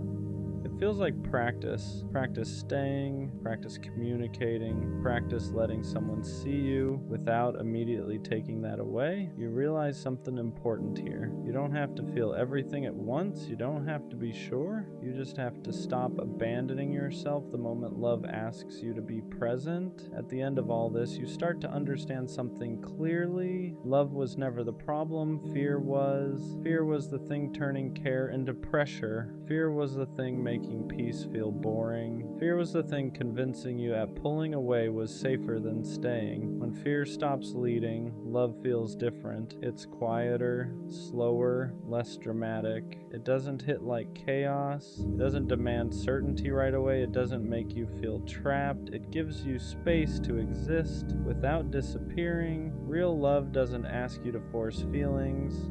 It doesn't punish confusion.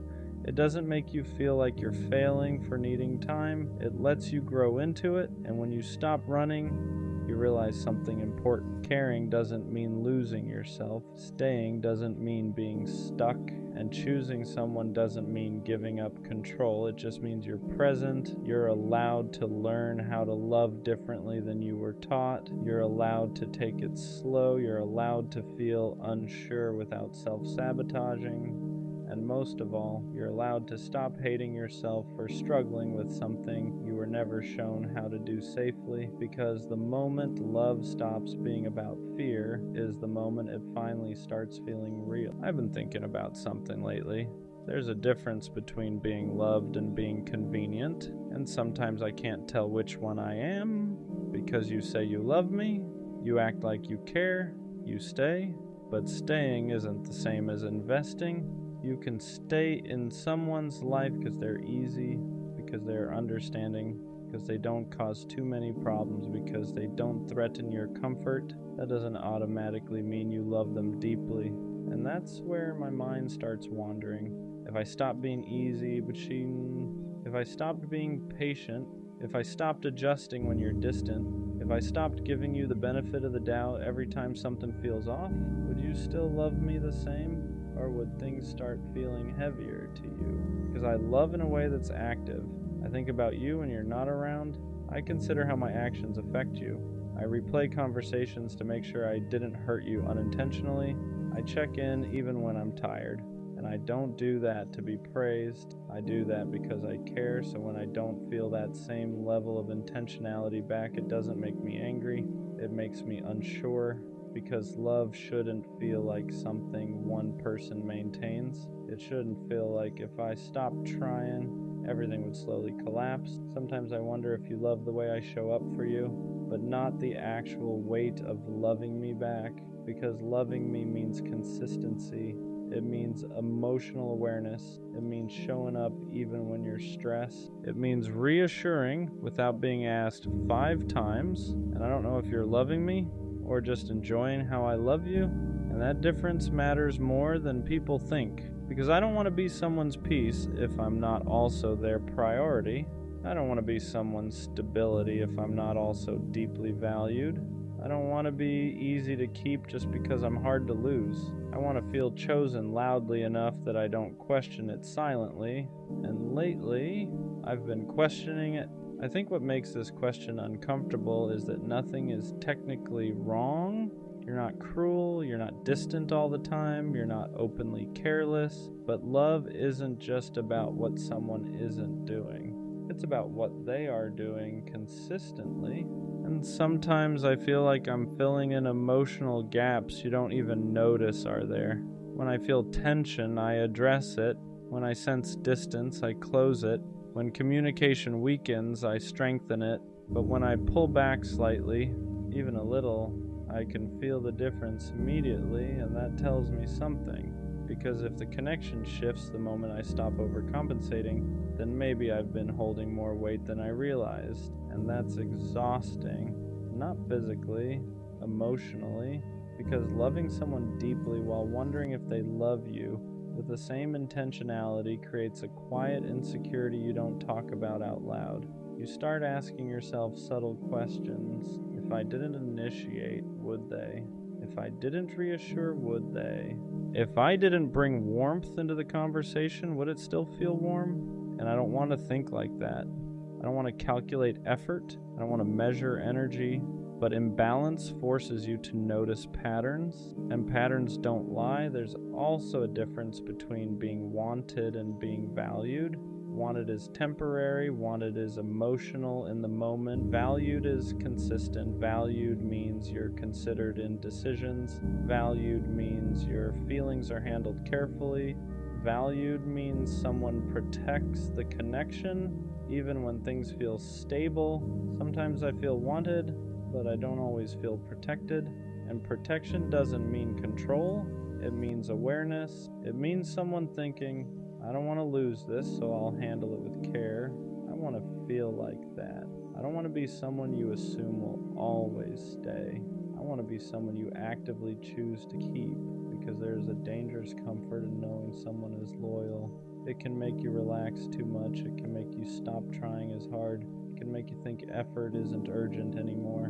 But love without continued effort slowly turns into maintenance, and maintenance feels transactional.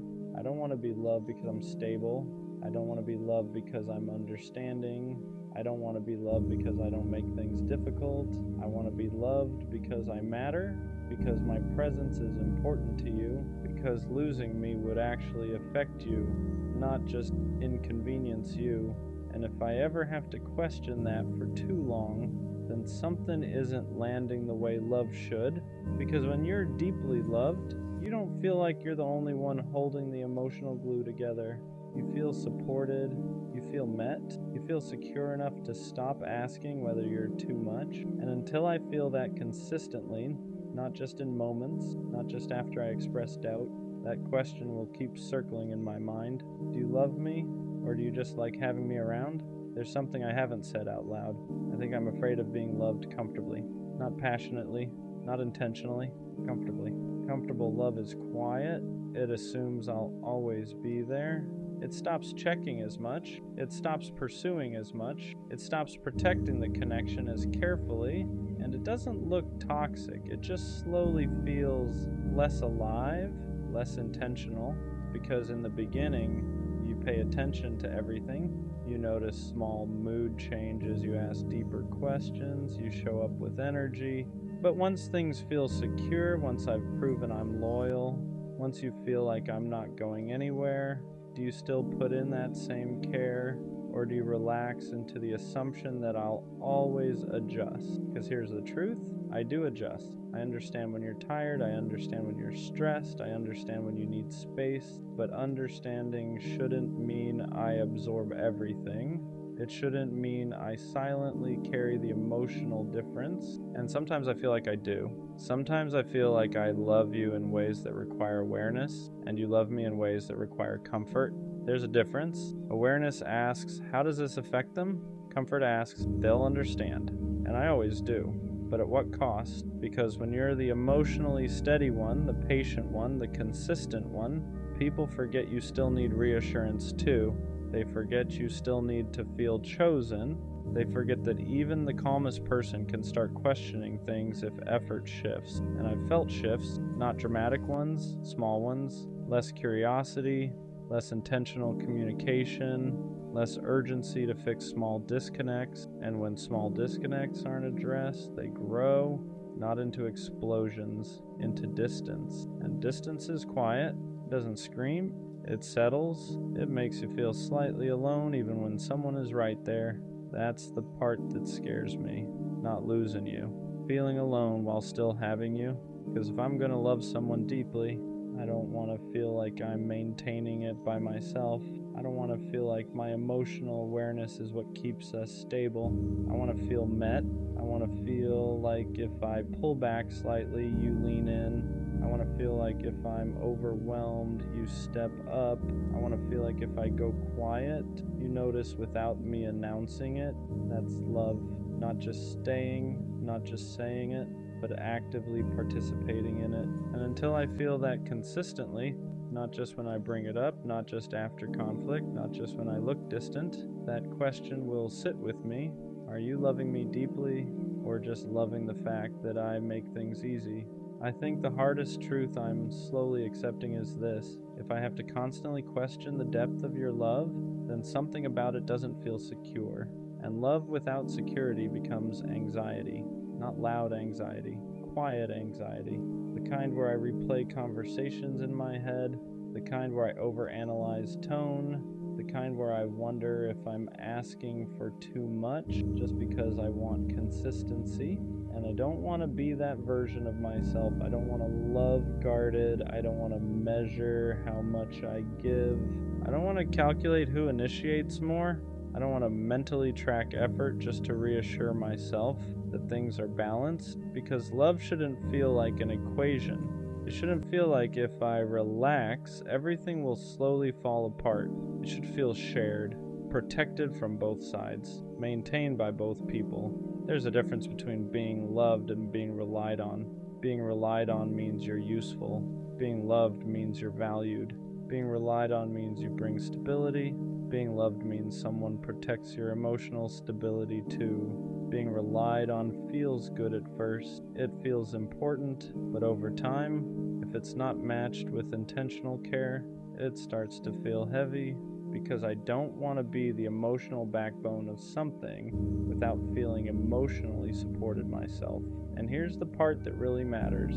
If I stopped being the easy one, if I stopped being the understanding one, if I stopped smoothing over tension before it grows, if I stopped filling emotional gaps without mentioning them, would you step up? Would you fight for it the same way? Would you lean in instead of leaning back? Or would things slowly drift because I'm no longer overcompensating? That question tells me everything, because real love doesn't depend on one person's emotional maturity to survive. Real love meets you halfway. It notices your silence. It responds to your distance with concern, not ego. It protects your heart even when you're not actively asking for protection. And I don't want dramatic love. I don't want obsessive love. I don't want love that feels like chaos. I want love that feels intentional. I want to feel chosen without begging for it. I want to feel prioritized without competing for it. I want to feel secure without constantly seeking proof. Because if you truly love me deeply, I won't feel like I'm guessing. I won't feel like I'm trying to convince myself. I won't feel like I'm the one holding the emotional glue together. I'll feel it in your consistency, in your effort after comfort sets in your willingness to maintain what we have instead of assuming it will maintain itself. And maybe you do love me, but if I constantly feel like I'm the one protecting the connection, then it's not balanced. And love without balance eventually becomes exhaustion. So the real question isn't just, do you love me? It's this: if I stop making it easy to love me, would you still love me the same? Or have I just been convenient all along? There's something about half-secure love that changes you slowly, not overnight, not dramatically, but quietly. You stop asking for reassurance because you don't want to seem needy. You stop bringing up small things because you don't want to create tension. You start telling yourself it's not that serious, even when it is. And little by little, you become smaller inside the relationship, not because you're weak, because you're trying to protect it. But protection shouldn't only come from one side. I shouldn't feel like I'm constantly managing the emotional temperature. I shouldn't feel like I'm the one making sure things don't drift, because when you love someone deeply, you don't just assume they'll stay. You actively maintain the connection. You don't just rely on their loyalty. You honor it. And sometimes I wonder if you've gotten used to me, used to my patience, used to my consistency, used to the fact that I rarely overreact. And being used to is dangerous, because comfort without effort turns into complacency, and complacency slowly turns into distance. And distance is what makes someone start asking questions they never wanted to ask. I don't need to be chased every day, but I do need to feel chosen every day. There's a difference. Chasing is about excitement. Choosing is about intention. Choosing means you still show effort after the honeymoon phase fades. Choosing means you still check in emotionally even when nothing is wrong. Choosing means you don't let comfort replace care. And that's what I crave. Not intensity, not drama, not chaos disguised as passion. I want steady love, the kind where I don't have to analyze tone, the kind where I don't feel like I'm overthinking every small shift, the kind where my nervous system isn't constantly scanning for changes. Because when love feels secure, your body relaxes. You don't brace for distance. You don't anticipate inconsistency. You don't question whether you matter that day. And lately I've caught myself bracing. That's what scares me. I've realized something about myself. When I start questioning whether I'm loved, I don't get loud. I get quiet. I observe more. I speak less. I test nothing, but I notice everything. I notice if you initiate. I notice if you reassure without being prompted. I notice if your effort stays steady or fluctuates. And if it fluctuates too much, I don't argue. I slowly detach, not because I want to, but because protecting my heart becomes instinct, and once I start detaching, it's hard to reverse. Because detachment doesn't come from anger, it comes from exhaustion, from feeling like you've been carrying something emotionally alone for too long. And I don't want to detach from you. I want to feel secure with you, but security requires reciprocity. I think what hurts most is the possibility that you love me in your own way, but not in the way I need. And love isn't just about what you feel internally, it's about how it translates externally.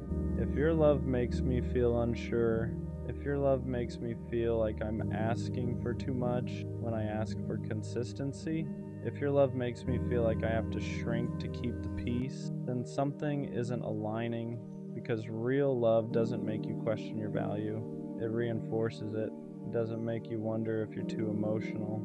It makes you feel safe expressing emotion.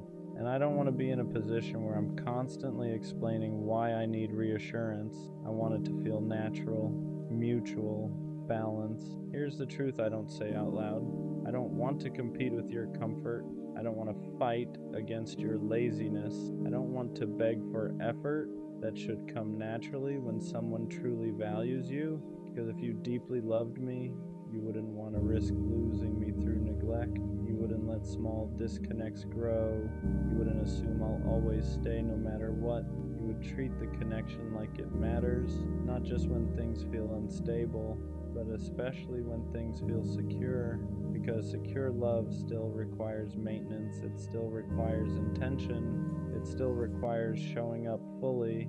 And if I ever feel like I'm the only one doing that consistently, that's when love starts feeling heavy instead of safe. So do you love me? Or do you just like having me? Because those two things look similar at first, but over time, they feel very different. Liking having me means you enjoy my presence. Loving me means you protect it. Liking having me means you're comfortable. Loving me means you're intentional. Liking having me means you assume I'll stay. Loving me means you make sure I want to, and I don't want to stay somewhere I feel half secure. I don't want to slowly shrink just to keep something alive. I don't want to love loudly while feeling loved quietly. I want balance. I want mutual effort. I want to feel so consistently chosen that I stop asking myself this question entirely. Because when you are deeply loved, you don't sit alone wondering. You feel it in the way they show up every day, not perfectly, but intentionally. And if I ever have to keep convincing myself that I'm loved, then maybe I'm not asking for too much. Maybe I'm just ready for a love that makes the answer obvious.